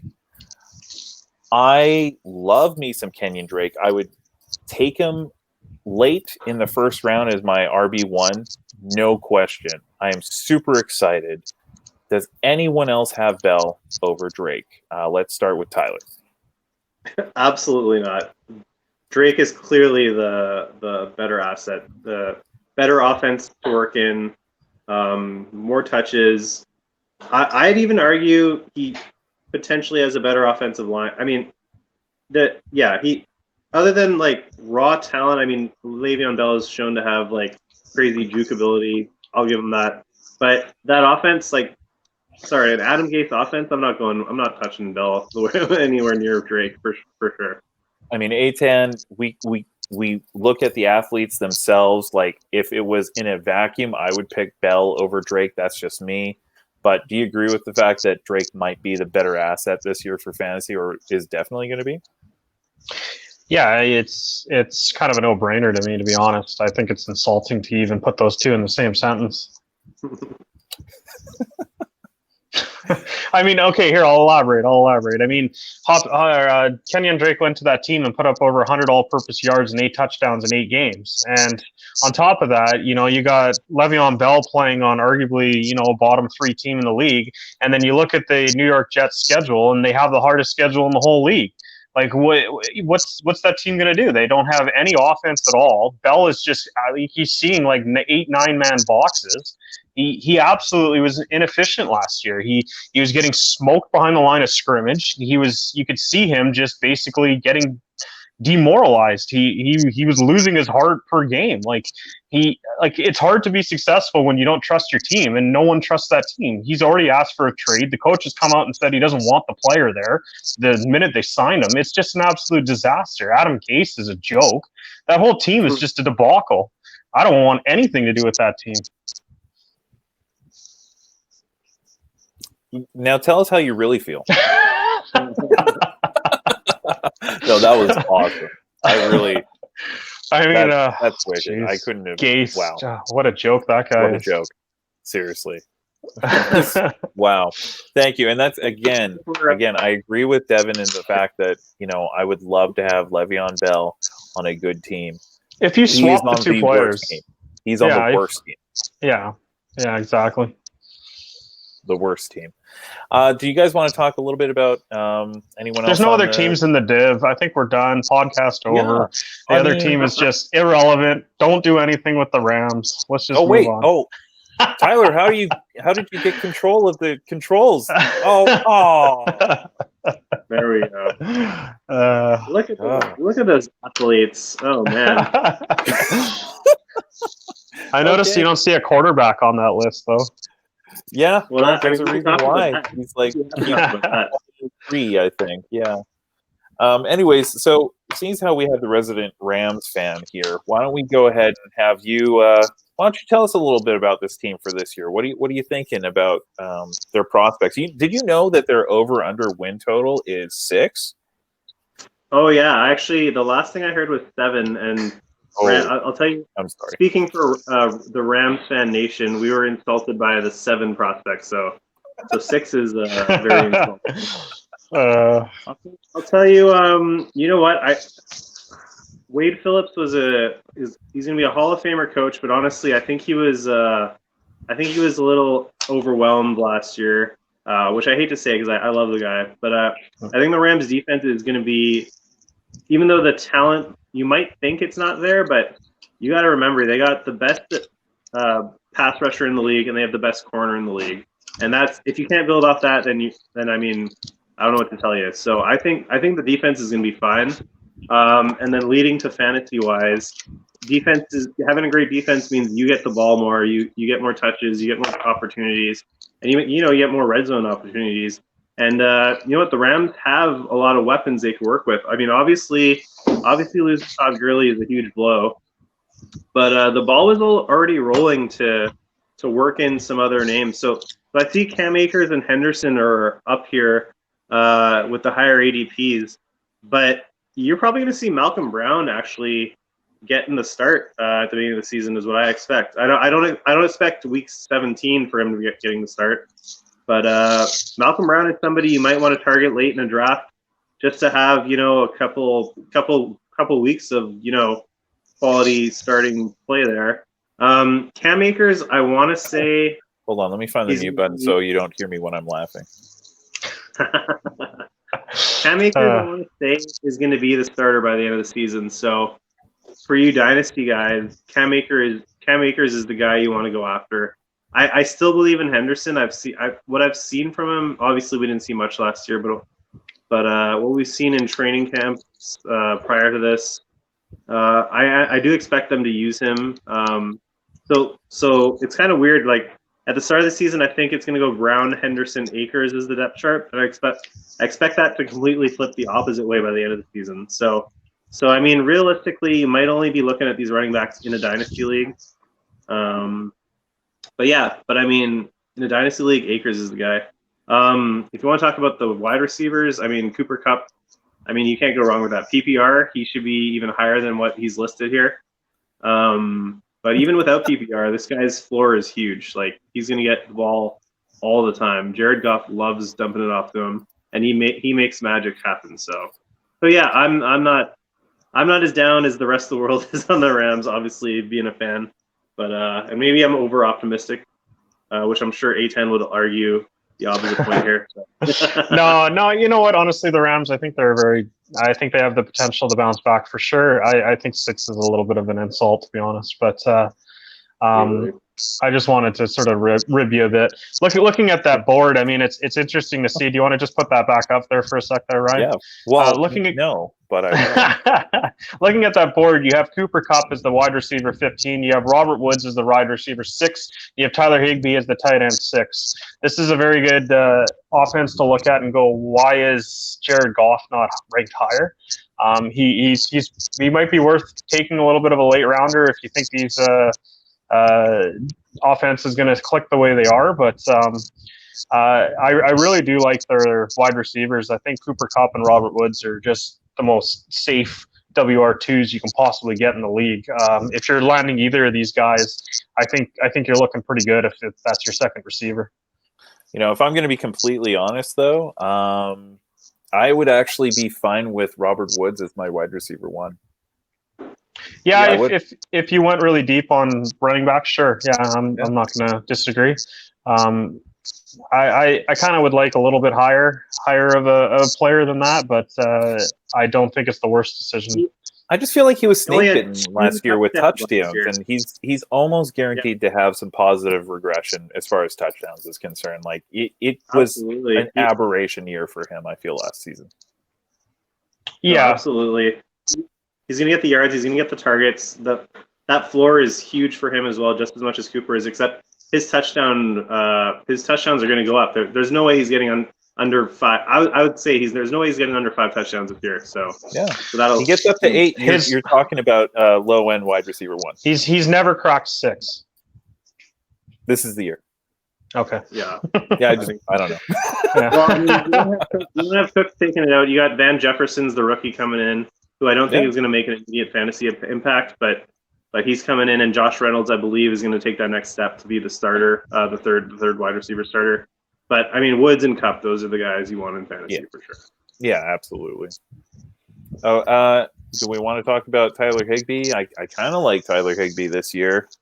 He's still a little expensive for my liking. He's too expensive for my liking. Yeah. There's kind of a theme we've been talking about with tight ends, and as much as I love the guy, he is going to be touchdown dependent for him to be valuable in fantasy. So, I mean, he probably will see more looks, though, because with the lots of Cooks. So you might see more red zone targets for him. And even Gurley being out, you might see more targets with Higbee, where normally they would go to a running back position. So yeah, he can be a great. I mean, tight end 6, I have no problem with that. But ADP 74, that might be high, honestly. But it's just because I don't value the position that high. Awesome. Yeah, no, I don't disagree. Well, I do think, however, that Jared Goff is a fantasy asset that can be playable. Like he's not going to be your starter, but if you're going to go with if you're going to draft 2 quarterbacks, there's no problem taking Goff as your second for sure. Because he could easily QB leagues as well. He's a really good QB too. Yeah, absolutely. And you know what? His home numbers are way better historically for his career than his away numbers. So even if you wait till your last pick for Jared Goff, you could have 8 games where he's going to put up huge numbers. So I have no problem with taking Goff as a late flyer. Awesome. Well, Tyler, Aetan, we got to the end of the show. Tyler, what have you learned today? What have I learned today? I would say I learned how to pronounce Dirk Cooter. No, that's not how. Cutter. Okay. Apparently, I didn't like the word cooter. That's not a good example. No, I think I learned that maybe I think that we all kind of see tight ends in a different way, but I learned that I'm not too keen on the position, to be honest. I'm not going to draft those elite guys that high, and I'm not going to waste a medium pick on a tight end either. So I might be going 0 tight end strategy this year. Honestly, I might have just taught myself throughout this process. I might have put myself into a 0 tight end strategy this year. Just get away with it. I don't think it's the worst strategy looking at tight ends 8 through 15. I think that they're all basically the same player. I was actually going to say that's what I learned is that tight end 8 through 15 is like the same. But that being said, I do think Triple H is the guy to go to. That's the guy you target. He's the game. How can you not? Yeah. Absolutely. Aetan, what have you learned? I learned that you're way too high on Marquise Brown. That's what I learned. Oh my gosh. Just you wait. Yeah. I don't know. I guess it's fun to look at each division and rethink about the teams and what they're going to do. I kind of learned that I got to probably keep an eye on Woods a little bit more, and I definitely am excited to see what happens in the preseason here, so we can get some actual facts to talk about. Absolutely. Well, guys, you did a fantastic job. Thank you so much for. I don't know how to click my mouse. Thanks for doing a fantastic job. I thought I would just fuck everything up. Yeah, there you go. Despite that last 10 seconds, you've also done a fantastic job hosting. Yeah. Thank you. Except for that Marquise Brown thing. Oh, come on. Right. I can't, dude. I can't wait. And please let me have him in CanAm, please. Oh, I won't be stopping you. I won't be stopping you. Him. Anyway. That's our show for today. Thank you so much for joining us. It's been a hell of a show, really. These guys have really killed it. It's great talking fantasy football. We'd love to have you as part of our community. So why don't you go ahead, click like, subscribe, get into the drive for 500. If you're one of those 500 subscribers, you are in a draft. You're in a little draw for a signed Amari Cooper jersey. It's true. It's very true. Anyways, for Tyler and Aetan, I'm Ryan. Thank you so much for joining us for CanAm Fantasy Football Podcast. We'll see you next time. All right, and we're clear. I know it says we're still recording, but I'm just leaving it recording because I was going to see what your guys' availability is. Do you guys want to do a mock draft before you get off the line? What time is it now? 10. 10? I could probably squeeze one in. Let me check with the wife here 1 second. Maybe we could get Devin Christodoulou to hook up his devices. Is internet? Well, he's. I think he might be listening to us right now. I know that he's logged in. Oh shit! He's probably mad at me about the whole Le'Veon Bell thing. That's part of the reason why I mentioned it, is because I was like, oh well, Devin's listening, so let's. You know what? I took it a little extreme. Oh, there's a chat. What's the chat? Devin's in the chat. Oh, is he? He's here. Devin's here. Yay! Devin. Thanks, Dev. Oh shit! Cup over Woods and Bell, please. Cup over Woods, really? I don't think that's Cup is over Woods. Yeah, he is over Cup greater than Woods. ADP is. No. He is ADP wise. Yeah. Yeah, I don't think it's the worst.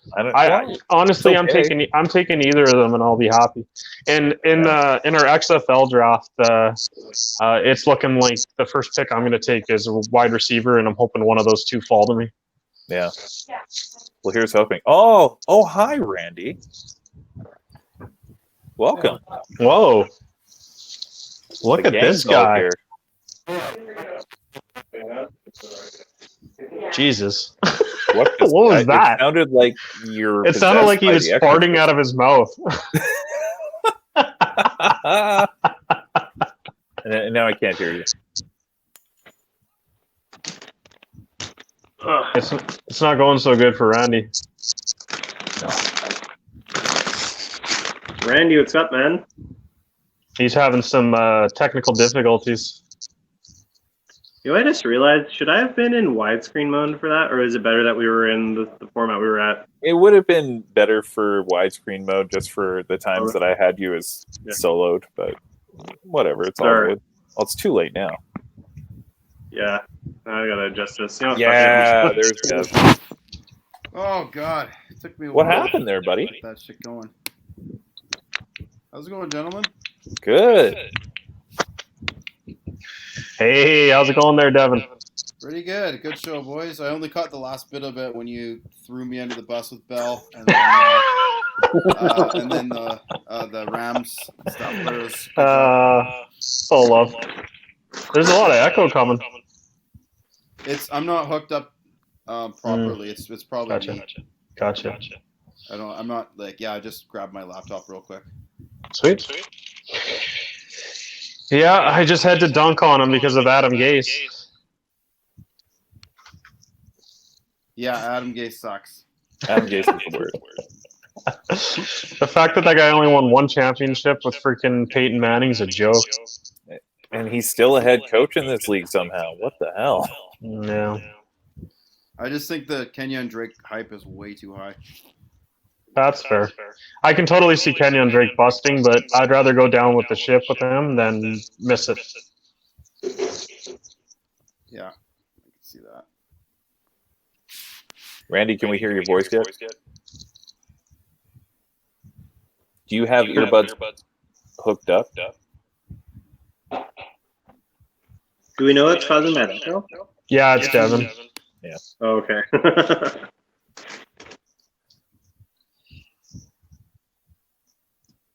Well, we've got the gang all here. Mock draft? I'm down for doing a mock. Fuck yeah. With no shirt. Oh shit, is this shirtless mock time? It's fucking hot. I'm actually going to turn on my... I'm going to get turned on. No, I'm going to turn on my... there you go.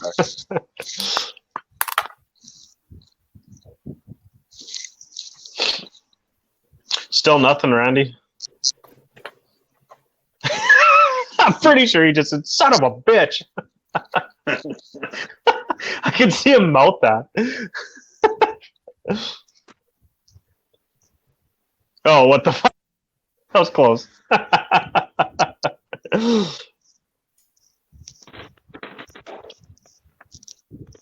guess Devin's getting his headphones so we don't get the I'm not echo? hearing the echo anymore. Yeah, I think it's because he's plugged in. How was your birthday? It was good. I went a little too hard. Yeah, yesterday was like one of the worst hangovers I've ever had in my life. Were you at Kyle's place? What's that?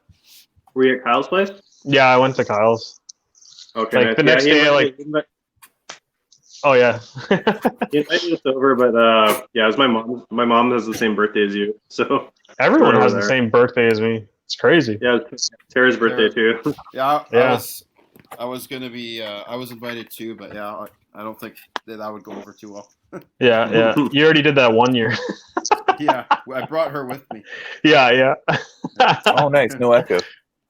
Yeah, I'll definitely plug in. I'm not. We're still missing Randy though. Here, let me see if I can get him back in. You said he's gonna leave and come back, so yeah. Yo. Hey. Hello. Yeah. Hey. Haha. Fucking All Randy. right. Fucking Randy. Fucking Randy. Yeah, I took time out from my busy schedule of playing Fortnite. Figured I'd talk some football for a bit. Then I'll go back to getting old by fucking 12-year-olds. Shit. Good thing we're not live. Awesome. Well, Yeah, apparently we are. We're recording right now, so I was thinking maybe we could do it like this. We could chat about our picks. Just we'll do 90-second timer. Just chat a little bit about what your thoughts are as we do our picks, and then I can make it into its own episode. I'm going to make it simple for you. Every pick of yours sucks. Okay, great. Perfect. He's gonna probably take Marquise Brown in the first. Oh my god. Got the biggest Marquise Brown boner. I'm gonna dunk on him so much that you overdraft him. He knows that if the more that he talks about how it's a bad idea, the more I want to do it immediately. Yeah. What was the water bet you guys made? I can't remember now. Oh my god, it's so hot in here. It is. Open my window. I'm sorry, what was that? What was the water bet you guys made? I forget now. Was it Marquise Oh, I Brown? don't Or was it No, the water bet was Gallup right? against Gallup against who? Hollywood. Hollywood. Oh, okay. Oh, it was Marquise. This upcoming year? Who took Hollywood? Me. Oh, Ryan. I hope you enjoy water. Asshole. Oh, he does. Definitely. What's that bet? It's just a water bet. Fantasy points. Gallup against Holiday. Oh, Holloway. It couldn't be worse than when I was shit-faced and bet Ryan that Josh Allen was going to be a top 3 fantasy quarterback.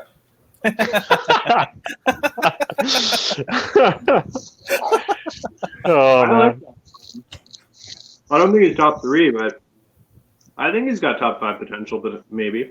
Oh, this year. I think top 3 was the alcohol talking, but I legit think he's got top 5 potential. Yeah. Now he's got Diggs to work with, and I think their running game's actually, I mean, it's not great for fantasy, but they have like so many weapons now that like they got that. Was it Woods is the rookie, and then Singletary's great. Zach Moss. Moss is Yeah. I will not. forget I that will. name, by the way.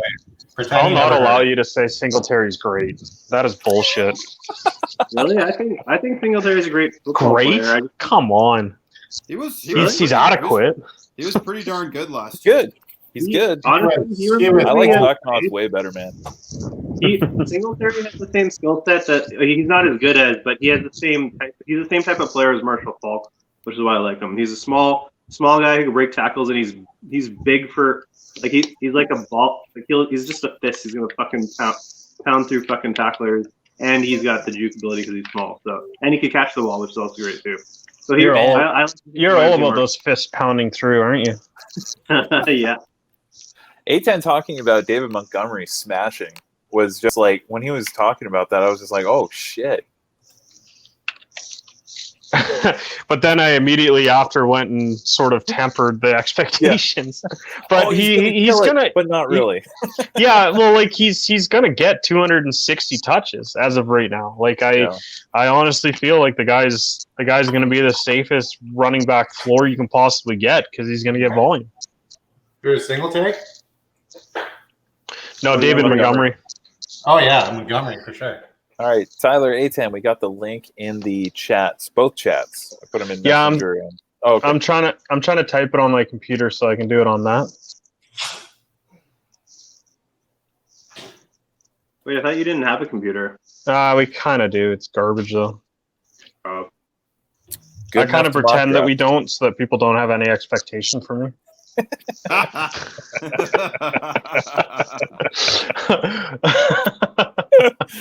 Oh man, that's hilarious. Oh man, Jess is gonna kill me. All right, got to get my thinking juice on. Oh jeez. I don't think you should I'll ever show- say that phrase I'll ever show again. you my thinking juice. Oh no, here we go. That wasn't even that bad. I can do plenty worse, Ryan. Oh, I know. Oh, I know.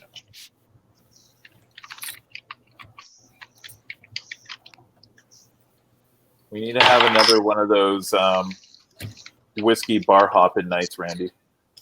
Yes, absolutely. As soon as your country isn't a fucking disaster. I know. Holy shit. Holy shit. Might be It's not my waiting a country, while. by the way. It's not my country. Sorry, the fucking live here. country in which you live. Lives there. I think I'll be waiting a while. Yeah. Oh, it Yeah. says the draft doesn't exist. What? What did I do wrong? I don't know. I have no idea. We're all in. Fuck. Okay, give me a sec. Yeah, can you get into Facebook Messenger on your crappy computer? I don't have a computer. Fucking guy. What do you- Okay, let's see here. Oh god, I haven't logged into this, so it's okay. It should Let's auto. see here. Oh, Oh, I think I'm gonna nail this. Boom. Ugh. Am I in? No. Yes. Yes. Yes. These are all things Ethan says. There we go. Yeah. Holy Yes. shit. Okay, so it's going to be randomized, by the way. So I'll kind of intro it a little bit. So we're doing half point PBR. Sorry, half point per reception. Quarterback, 2 running backs, 2 wide receivers, tight end, a flex, a DST, a kicker, and 6 bench spots. Oh yeah, maybe I should go ahead and I'm going to share it onto the thingy so people can see what we're doing. All right. Boom. Oh, cool. It just ended up that my my little background graphic thing comes up. Oh, Randy gets the first pick. He's going to win. Yep. Oh, I'm the last pick. Oh, this is cool. I don't know, man. I should really think this one through. So, yeah, I mean, this one's on. Please wait for the draft to start.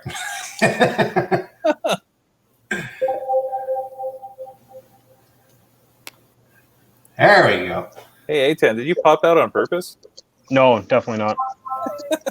Cool. Yeah, so anyway, it's not much thinking. Yeah, Dev, what are you thinking? CMC every time. I'm towards the end of the draft here, so it's already me, hey? No, I'm the champ. Oh, okay, yeah.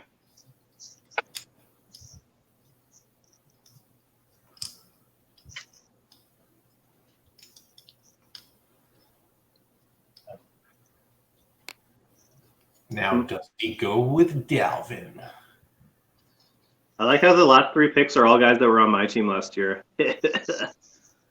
Someone can kick that guy. 12 Thomas, teams. Kamara, Henry. Can't do what Yeah, I want. think at this position you have to take Dalvin Cook. Yep, I agree. Okay.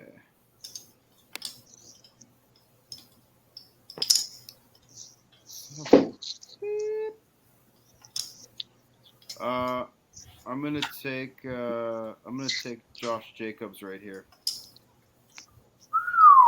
You're not going to take your boy Sanders?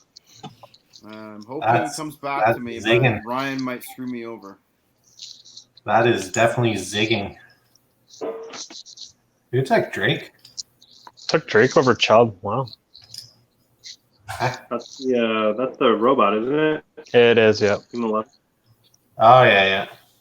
So Ryan's got... Team 11. 11. Yeah, I think in this spot, Julio's a pretty easy bet. I could have gone with Tyreek there as well. I'm not a big fan of Tyreek. I think he's overhyped. He's too boom and bust. Yeah, he's good, but he has some off days. The only time he busts is when he's injured. Like he's not a bust guy when he's healthy. He has a decent floor, yeah. And then here, You're gonna take CEH, aren't you? well, he ain't coming back to me if I don't. Yeah. God, what a terrible pick that would be. Yeah, no, that'd be horrible. I mean, you can take Sanders here after you just talked him up. I assure you, Ryan, CEH is making it through me. Yeah. Yeah, no, I'm not going to get him. I know it's a bad spot. Oh, you did take Sanders, eh? I like Sanders better than Chubb there. Really? Oh yeah. Yeah. I'm kind of surprised Chubb keeps dropping. You just can't trust Cleveland. That's a slam dunk for whoever has Chubb left. I don't know. I don't know. There's Hopkins. I'm looking at Hopkins right now. Yeah. Who'd you want your first pick? Absolutely, I would take Hopkins over Chubb personally. Yeah. Yeah.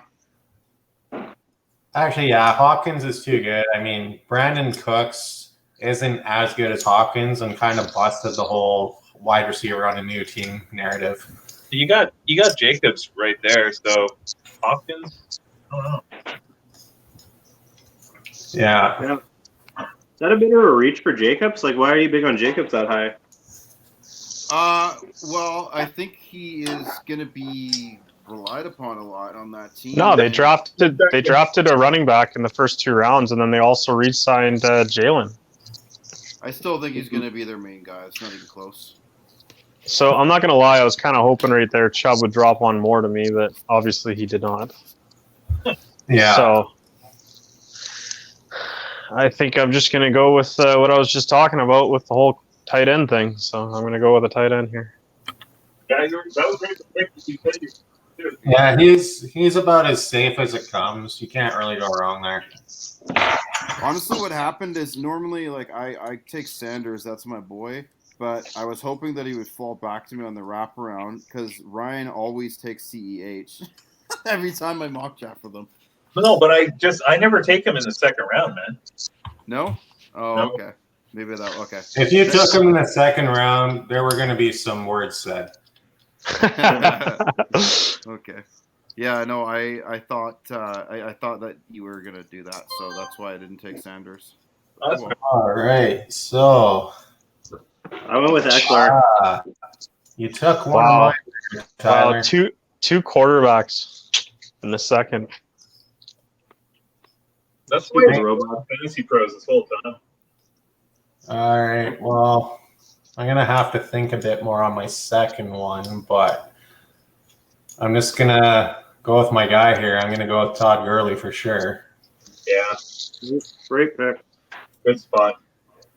And you see, I just don't love CAH as much as you, so I think I'm going to go wide receiver here. Yeah. And there are some good options, but right now I'm agreeing with the ECR. I'm going to take Galladay. It's close, but Oh, your boy's gone. CEH. Oh yeah, no, I was always good enough.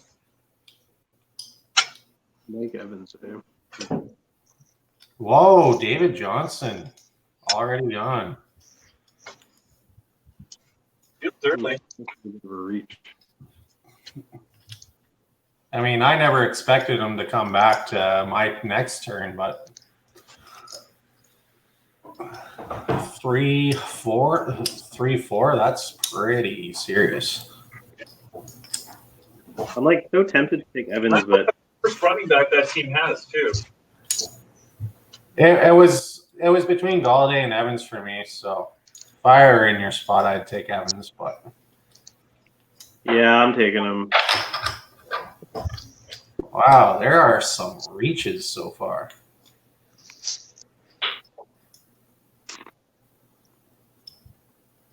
The robot team 6 has 3 running backs.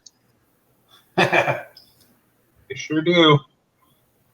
Hey, if things fell right to me, I'd have no problem going 3 running backs. Is there flex? If the champ didn't take Eckler and he fell, I was going Eckler or Gurley at the turn, 100%. Mm-hmm. Got it. I do the same. Aaron Jones on there too. I love your Jonathan Taylor pick. I also hate it. Yeah, the guy I should have taken in the rookie draft. That was a huge mistake. I didn't mind. Sure. Wait, Aetan, who do you take? In the I rookie took draft? Swift. Oh, you took him over Taylor, eh? Yeah, that was a terrible decision. Well, I mean, you said you didn't do any research at that time, so. Yeah, I literally looked at one list and some guy had him over, so I just took him. Yeah. I think pre-draft, a lot of people argued Swift over Taylor, but the landing spot changed that for a lot of people. Same with Helliar. Mm-hmm. Devin, you took Le'Veon? Yeah, boy. I'm high on him. I think everyone's way shitting on him too much. I'm with you. He's too good. He was even good last year being shitty. Like, if that's bad. I mean, he was drafted high. So, I mean, he disappointed with his ADP last year for sure. But now he's dropping too much, so.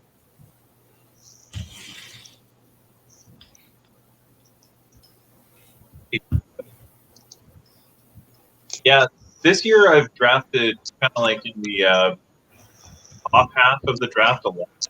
This spot does so disappointing. Like you can't get anything with any of these picks. Nice turn there, Ryan. Well, it's as good as it's going to get. I feel like I feel like if I'm in the middle of the draft, I like picking up. It's easier to go for straight value when you're in the middle, whereas on the corners you kind of have to make a decision on whether you're going to go for your guy or not. That's where I'm at. Yeah, I'm not a big fan of the turns. I mean, I always get them because I'm always in the fucking top, but you know.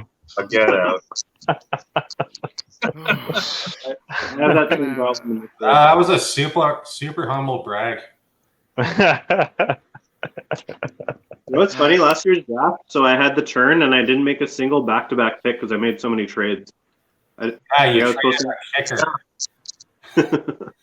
I wonder how difficult it's going to be to make trades this year, just because we're going to be probably drafting on this or a similar virtual platform. It'll definitely be, when you see the board in front of you and you have someone talking to you, it's a lot different than trying to convince them over a platform like this. Yeah, I think as long as everyone has everyone's numbers, you can quickly mash in a text or something. Mm-hmm. Problem is, like, you need to pause the drafts. There's time for people to talk through text because it's not as quick. Well, maybe put a like a 1 or 2 minute timer before you can make your pick, so that way anyone who is interested in making some sort of deal has time to at least say hey, and then you can just say to the group, hey, someone expressed interest in a deal, this will take a bit longer, kind of thing. right. Yeah, except for everyone will be yelling, "Hurry up!" Oh, yeah. They'll be there regardless. Come on. Is there a flex in this, what we're doing right now? Is there a flex? Yeah. No? Okay. One. I mean, the longer There is a flex. There is one flex. Oh, there is a flex. Okay, sorry. Oh, so Right, this well, you can- I better get ready. All right, I am on the clock. I like Ingram there. That's a good pick. Things all messed up. Okay, once again, one is easy. Shit. There we go. Yeah, I think J.K. Dobbins being there is scaring off a lot of people, but Ingram's gonna do some work for sure as long as he can stay healthy. I mean, yeah, well, and especially with just this weird off season and lack of training camp, lack of preseason, Ingram's going to be very productive early. Oh yeah. Yeah, no, I don't. He's definitely going to drop off from last year, but he's still going to be top guy. I don't know what his ADP is, right, or what his ranking is for running backs, but like where he is in this draft currently, I would take him over Melvin Gordon for sure. I would take him over Le'Veon Bell, to be honest. Who's that? Sorry. Ingram. Went Montgomery with my first pick. Just whatever. running back, that's a great pick. He has as solid a floor as anyone. He has no competition, really. Tariq Cohen's in a different role, so I'm happy getting him on the 4-5 turn. For here, it's just a matter of which wide receiver I prefer, and personally for me right now, it's between Metcalf and Shark. And right this second, I gotta say Shark, but it's super close. I feel like it's hard to go wrong there with any one of those. You had Tyler Lockett into there. Pick that. Yeah. Any one of those. All right. Well, I talked to him about him in the show today, so I'll put my money where my mouth is. Boy, Terry McLaurin. Oh shit, eh?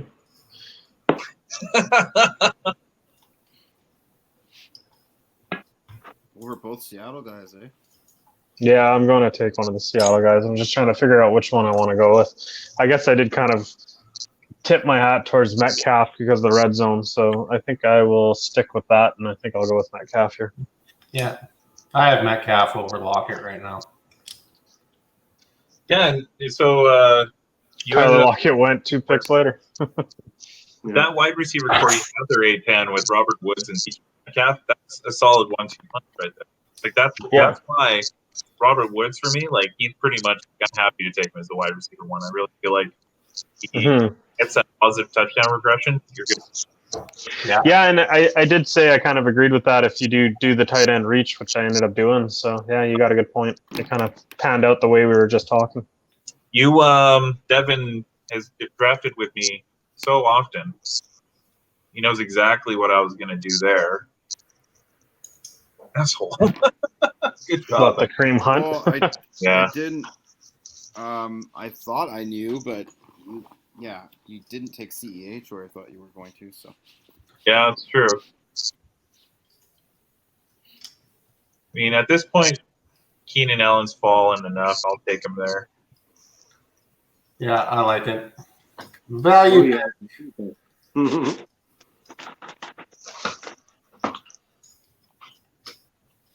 So I go Dak in this next round? Fuck yeah, let's do it. Oh, I like it. Kyler Murray went right after. Not surprised. and I'm gonna take Damian Williams.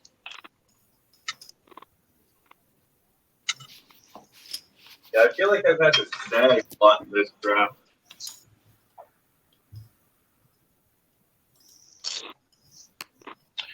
What draft pick are we on right now? 6-6. Right.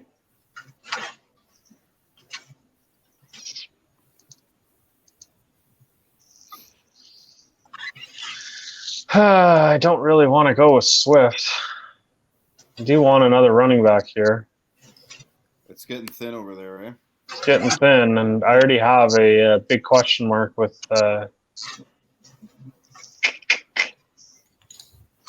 Jonathan Taylor.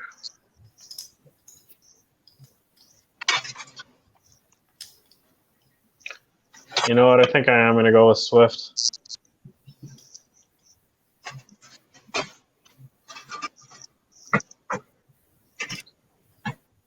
If you didn't, I was hoping he fell to me. Who's that? Swift. Oh, gotcha. I wanted to piss off Ryan and take Hollywood, but Devontae Parker was too tempting. All right.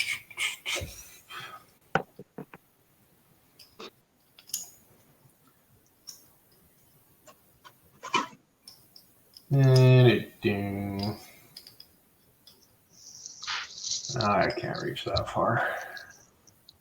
Sure you can. It's a mock draft. True enough, I totally can. Let's see my team so far. 3 running backs, 2 wideouts. Okay. Then I won't reach that far yet. I'm going to take him. No. I'm going to buy into the preseason hype a little bit, or the off-season hype, I guess. And go Oh, guys, yuck. Ooh. and It's okay. We all make mistakes in life. and make the super unsexy pick of Mr. Jarvis Landry. Yikes. I do not like those 2 picks, buddy. Oh, Ryan, the computer took Hollywood. Well, I don't like either. Thoughts, Andy, were you like, hey, I hate having a good mock draft, so I'm going to go ahead and draft these 2 horrible players, or what?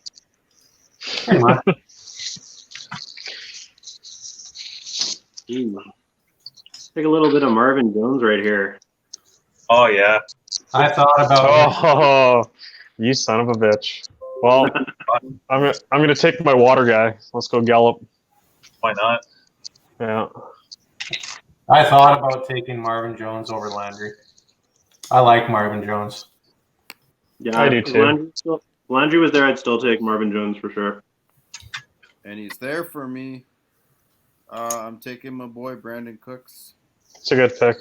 Nice. Yeah.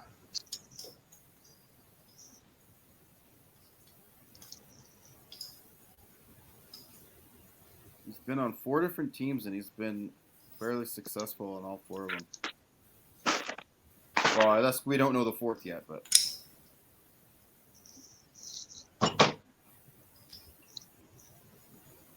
pretty sure he will be. Man.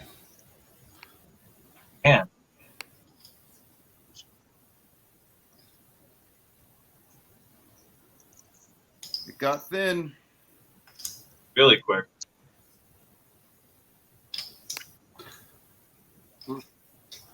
Rojo and Joho. Yeah. You know, the classic 7-8 turn. Yeah. We've all done it before. We don't like it. No. No, I mean, Rojo was my reach consideration there. Yeah. No, I would really like for that bet to pay off. I would like to see Rojo being the guy. Well, what I find hilarious in this mock is Keyshawn Vaughn went 2 full rounds ahead of him. Yeah. As in, like, just pure hype. Yeah, well, Ronald Jones hasn't really done anything impressive in his limited time. He had a pretty decent year last year when he got given the reins. Let's see. Yeah, not very impressive, but it's going to be a little bit different. That offensive line is pretty good. Definitely top 10 in the league. There's a lot of questions about his ability to block, though. And if he can't block for Brady, he's going to see the bench. That's the big. All the That's news the big that's coming scare. out right now about Rojo is about how he's been that's all he's practicing is pass blocking. So this to me is a no-brainer for me. I'm taking Marlon Mack because I have Jonathan Taylor. I just want to get that backfield locked up. Yeah, that's my decision. Yeah. I was almost going to take your handcuff there just to bug you. Yeah, I was getting a little nervous because once you take the rookie, you kind of like Marlon Mack will probably be the safer pick at least week 1. So I'd like to sort of roll him out and sort of see what happens from there. All right, finally. Oh wait, you know what? What am I gonna do? Took Dobbins because if Ingram does go down, he could be Okay, well, ridiculously good. We'll continue the trend of the show. What a reach. Are you kidding me? Tyler, you dork. Oh, that's awesome. God, that's a bad pick.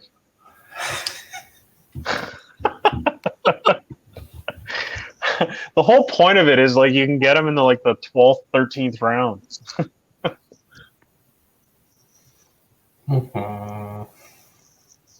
Sometimes I got you booted gotta for a second, but I'm back. get the guys you want to get. You got booted for poor decisions. Even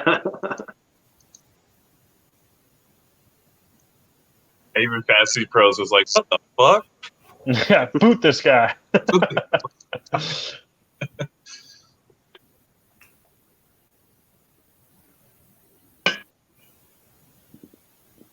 The guy, yeah.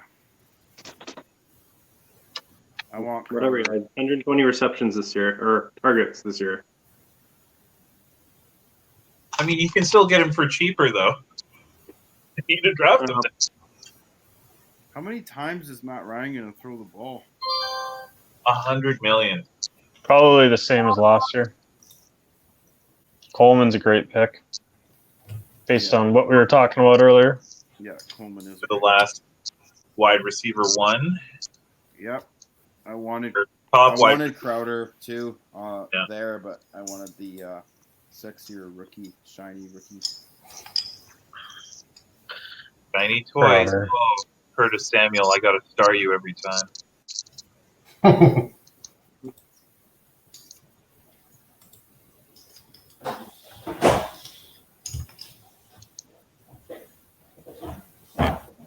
All right, go with some Breda here. Matt Breida. Oh, Team 6 just sniped my guy, Hardman. Yeah. Yeah. Would have been nice. I'm not really liking this.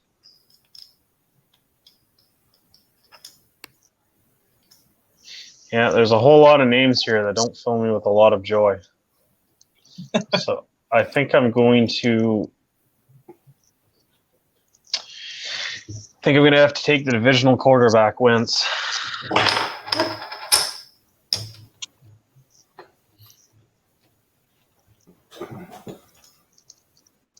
I'm wincing at your decision. Ah, nice. It's better than taking Hurst. Boo this man. I get that he's the game, but, you know.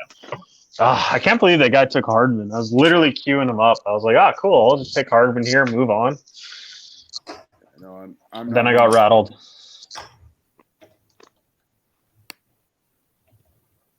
Yeah, sometimes that happens. Like, Oh, yeah. the guy that you want just gets snaked, and then you're like, Mama, no. Exactly. Yeah. What did you say? No. I'm gonna take Curtis Samuel.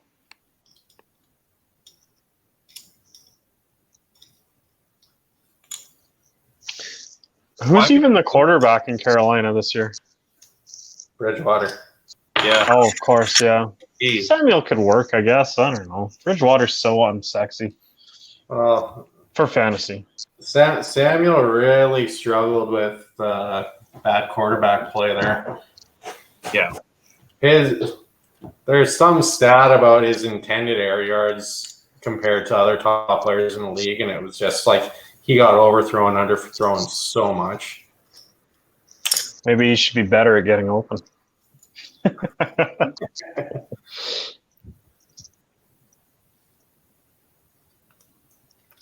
Hunter Henry at the 9-10 turn. That's pretty insane. Yeah, I don't want him. I have Keenan Allen, and I don't care. If I'm going to get Hunter Henry there, it's like,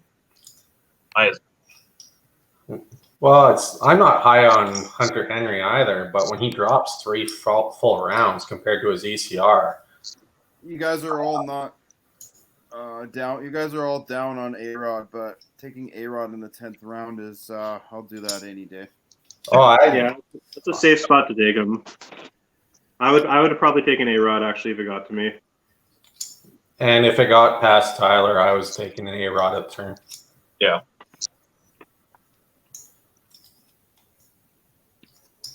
It's weird to say that A-Rod at the 10th sounds good and feels good. Feels right. I think he's my number 6 or number 7 quarterback. I don't know why he's dropped this low. It's asinine to me. Because the team just doesn't give him any weapons ever. He's never had weapons. I know. Well, I guess Jordy Nelson was a pretty darn good weapon. Yeah, but now they've made him mad, and that's why I like him. Yeah, that's fair.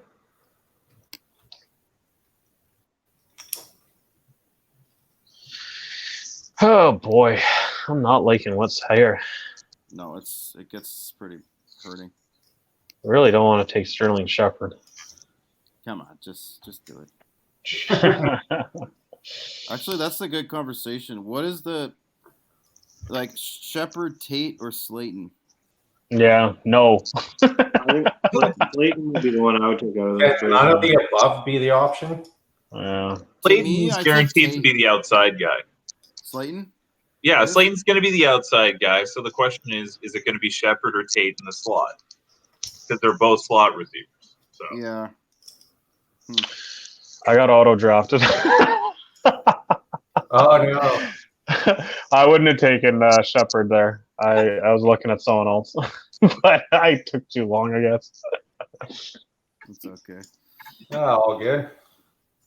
Yeah. How old is Tate now? Let me look at him. 90. It's got to be around 30, I think.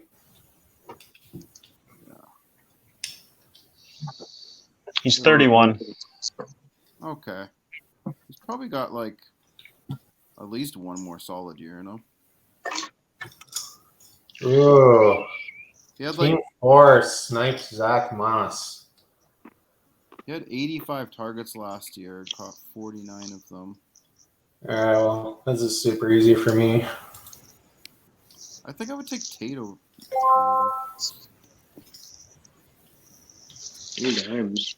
what? No Yeah. Matthew Stafford? I love Stafford, but I'm getting down with the Daniel Jones upside here. So if you hate all the pass catchers in New York, why do you like Daniel Jones?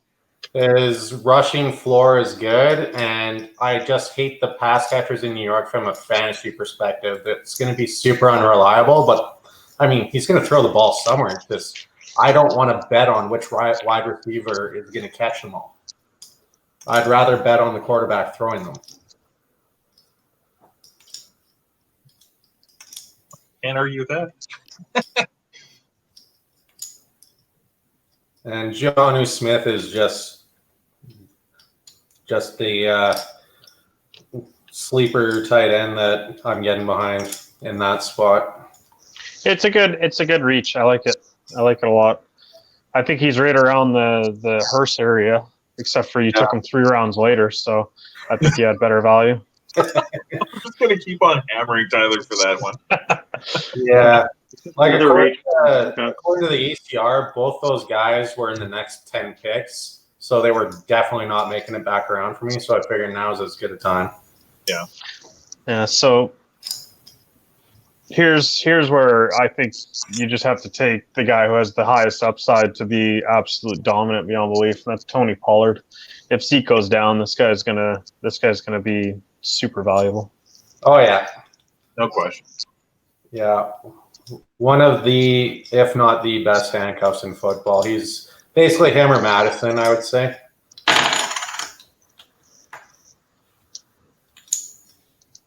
What about I would put Latavius Murray in there as well. Yeah, I was just about to say Okay, yeah.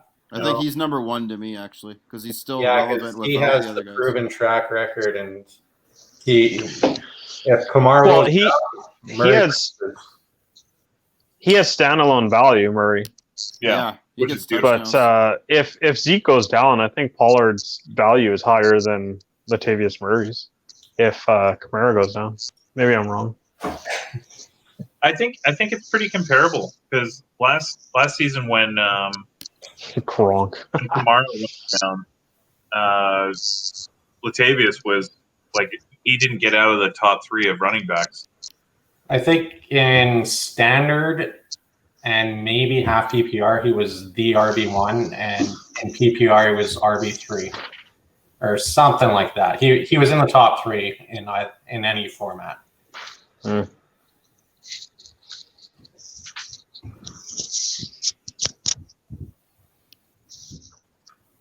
All right.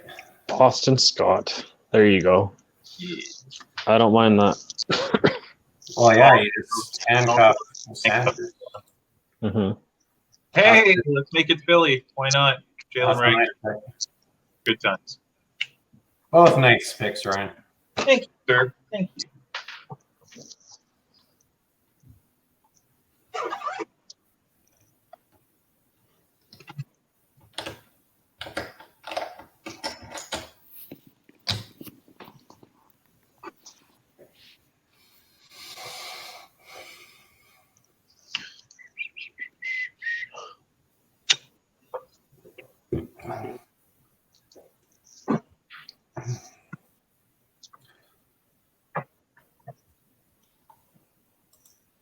I'm looking forward to this 12-13 turn because I can just dive as deep as I want. Because other than these 2 picks, I just got a defense kicker, and who gives a shit about them? Exactly. If you're not gonna get good ones, then I agree with you.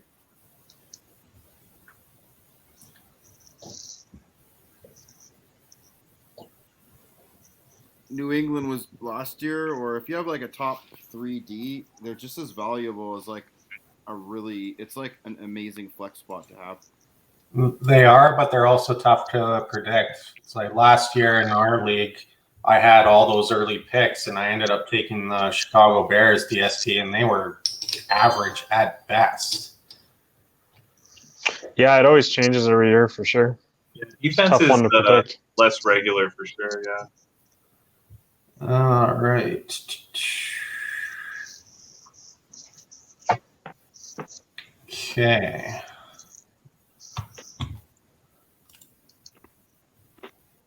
See how we Homer. Okay. Yeah. Bucker. Yeah. Okay. So I think I actually have to take off, Okay. but I'll finish the draft on my phone. But yeah, I got to get going though. So, Yeah, no worries. yeah. Super fun. Great job. Yeah. All right, man. Terrible job with the Hurst pick. Aside from the Hurst pick, Yeah. great. Take No, it easy, man. everything was going so well today. All right. See you guys. Cheers. Cheers. Peace out, buddy. See you, man. I can't help but love those picks. Randy. That's all I gotta say. Yeah, I like Armstead because, I mean, What the? honestly, You went double defense, Dev? No. that's Oh no, that's Tyler. Sorry. That makes more sense. and I think Well, that he I think took that might have been auto drafted. he took what I was gonna go for, so I'll just take the Bears here. The Bears. Duh, Bears.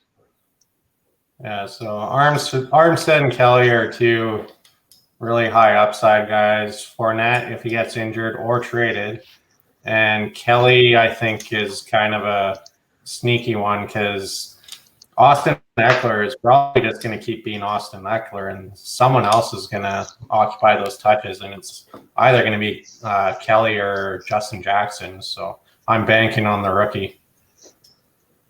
Yeah, that's fair. The problem with him is you're not going to see value for him, so you got to be patient. Yeah, And that can be real tough. yeah. Well, I'm loaded in this mock. I'm loaded up on running back, wide receiver, and I just have one of each of the other positions. So theoretically, I could afford to wait on a couple guys. Yeah, I got 4 receivers, 5 running backs, so I'm in the same boat. But I also have my defense and kickers done. So. Oh yeah. Yeah, I have. Let's see here. I have 7 running backs, 4 wideouts. Oh, Dev, did you just pick Antonio Brown? I sure did. Fuck. Why not? Right? Why not? Yeah. It's a mock. Yeah. If he ends up somewhere, he'll be something, won't he? Yep. Yeah, he's something. Yeah. You can't argue with that logic. Yeah.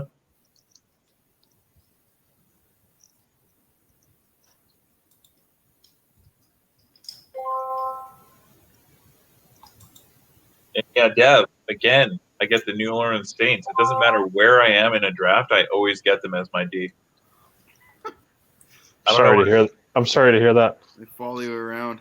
Yeah, you always get D in your drafts. We all get D in our drafts.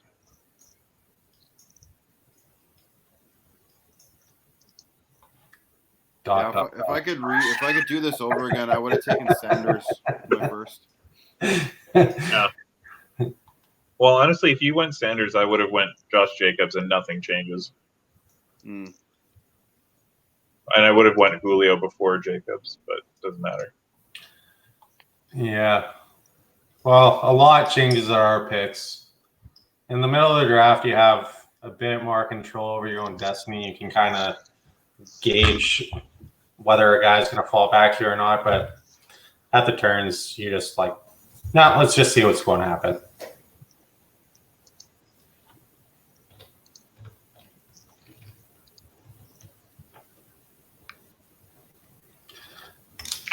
Doesn't really matter who I pick here. This is probably a free agent player that I'm going to have.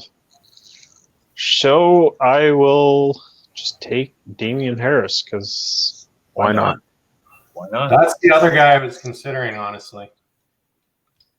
I like Damian Harris as a late round flyer. That's a good pick. I just took Malcolm Brown because if it's true what Tyler was talking about. Yeah, I was thinking about that. I was thinking about that. But, I mean, I'm not going to roll him out week 1, so what good am I going to have with him? Yeah. Yeah. Well, there's talk that Michelle's foot problems might continue into the start of the season, and that kind of leaves Damian Harris there. Oh, B+ for Ryan. From the 10 spot, I'll take that any day. I did terrible. Like you every time. I do terrible in these grades. D+. A-.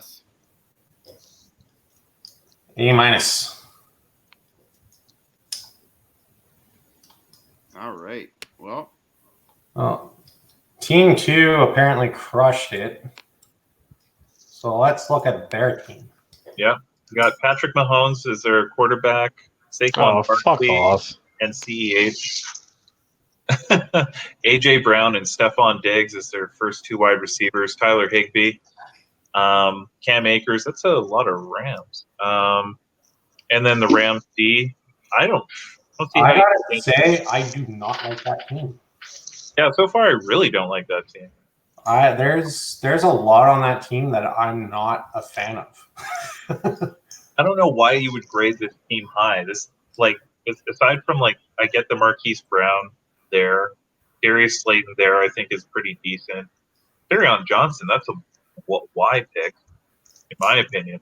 Well, no, it's about the same as any other veteran running back being threatened by the rookie. Like Kerryon Johnson is the guy until Swift takes over, and with a lack of training camp and preseason, he figures to have the job for at least a few weeks. Yeah. Even with that, I still think it's a very similar situation. You're not going to be trotting out Kerryon anywhere. You're not even going to have him in your flex. So, and then going to lose the job. So what's the point? Yeah. It'd be good insurance if you were the Swift owner. Like, I love what Aetan did with Jonathan Taylor. Mm-hmm. Well, that's a different. Did. Sorry, I thought it was Aetan. What's that? Oh no, it is A10. It is me. Yeah. Yeah. Yeah, I thought it was right. Yeah, so it's like that. I love what Aetan did with Jonathan Taylor, getting Marlon Mack as insurance. Taking Kerryon Johnson would have made more sense for. Where's Swift? A10 I took hasn't Swift. Oh, okay.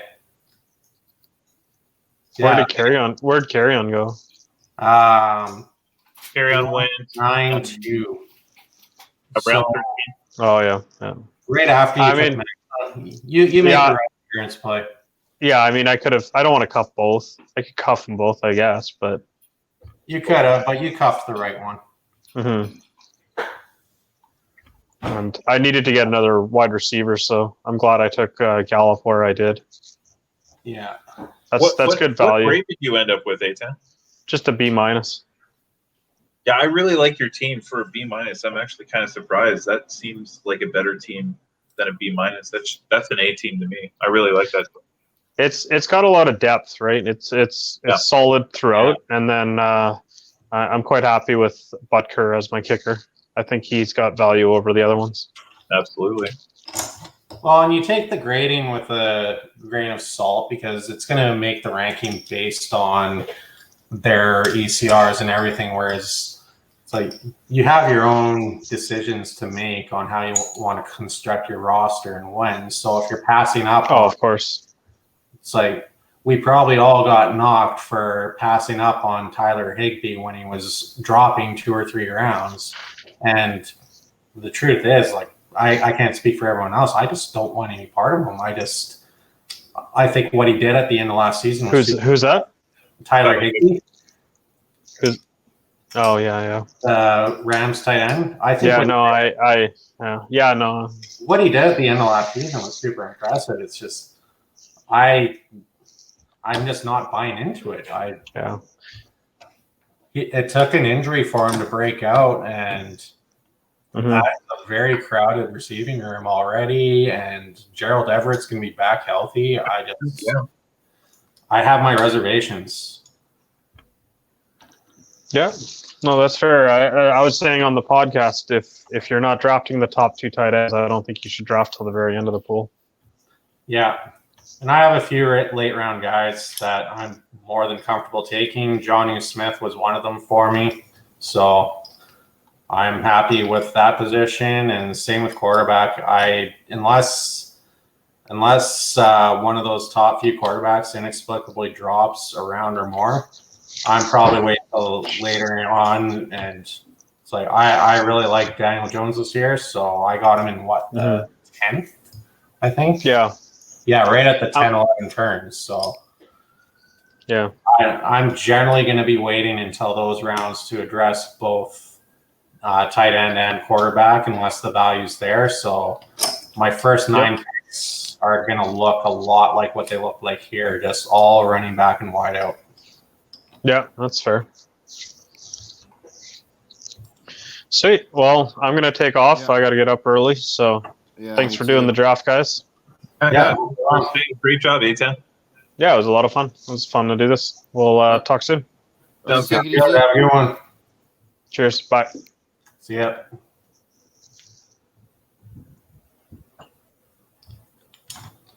Well, hello. Well, hi. So it's just you and I now, is it?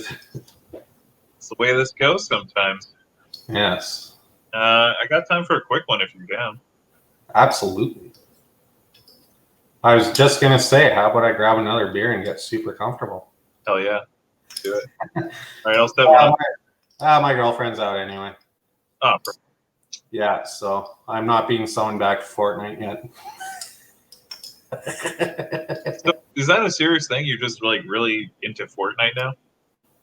I'm not like really into it, but she got me into it. Her sister plays, her niece plays, so I've decided, you know what, like get in with the family and play some Fortnite, and I'm actually really enjoying it. It's a fun game. That's cool. Yeah. Let's do a 10 team just for fun. All right. Okay. Yeah, you go grab a drink. There'll be a link waiting for you. Yep. Sounds good.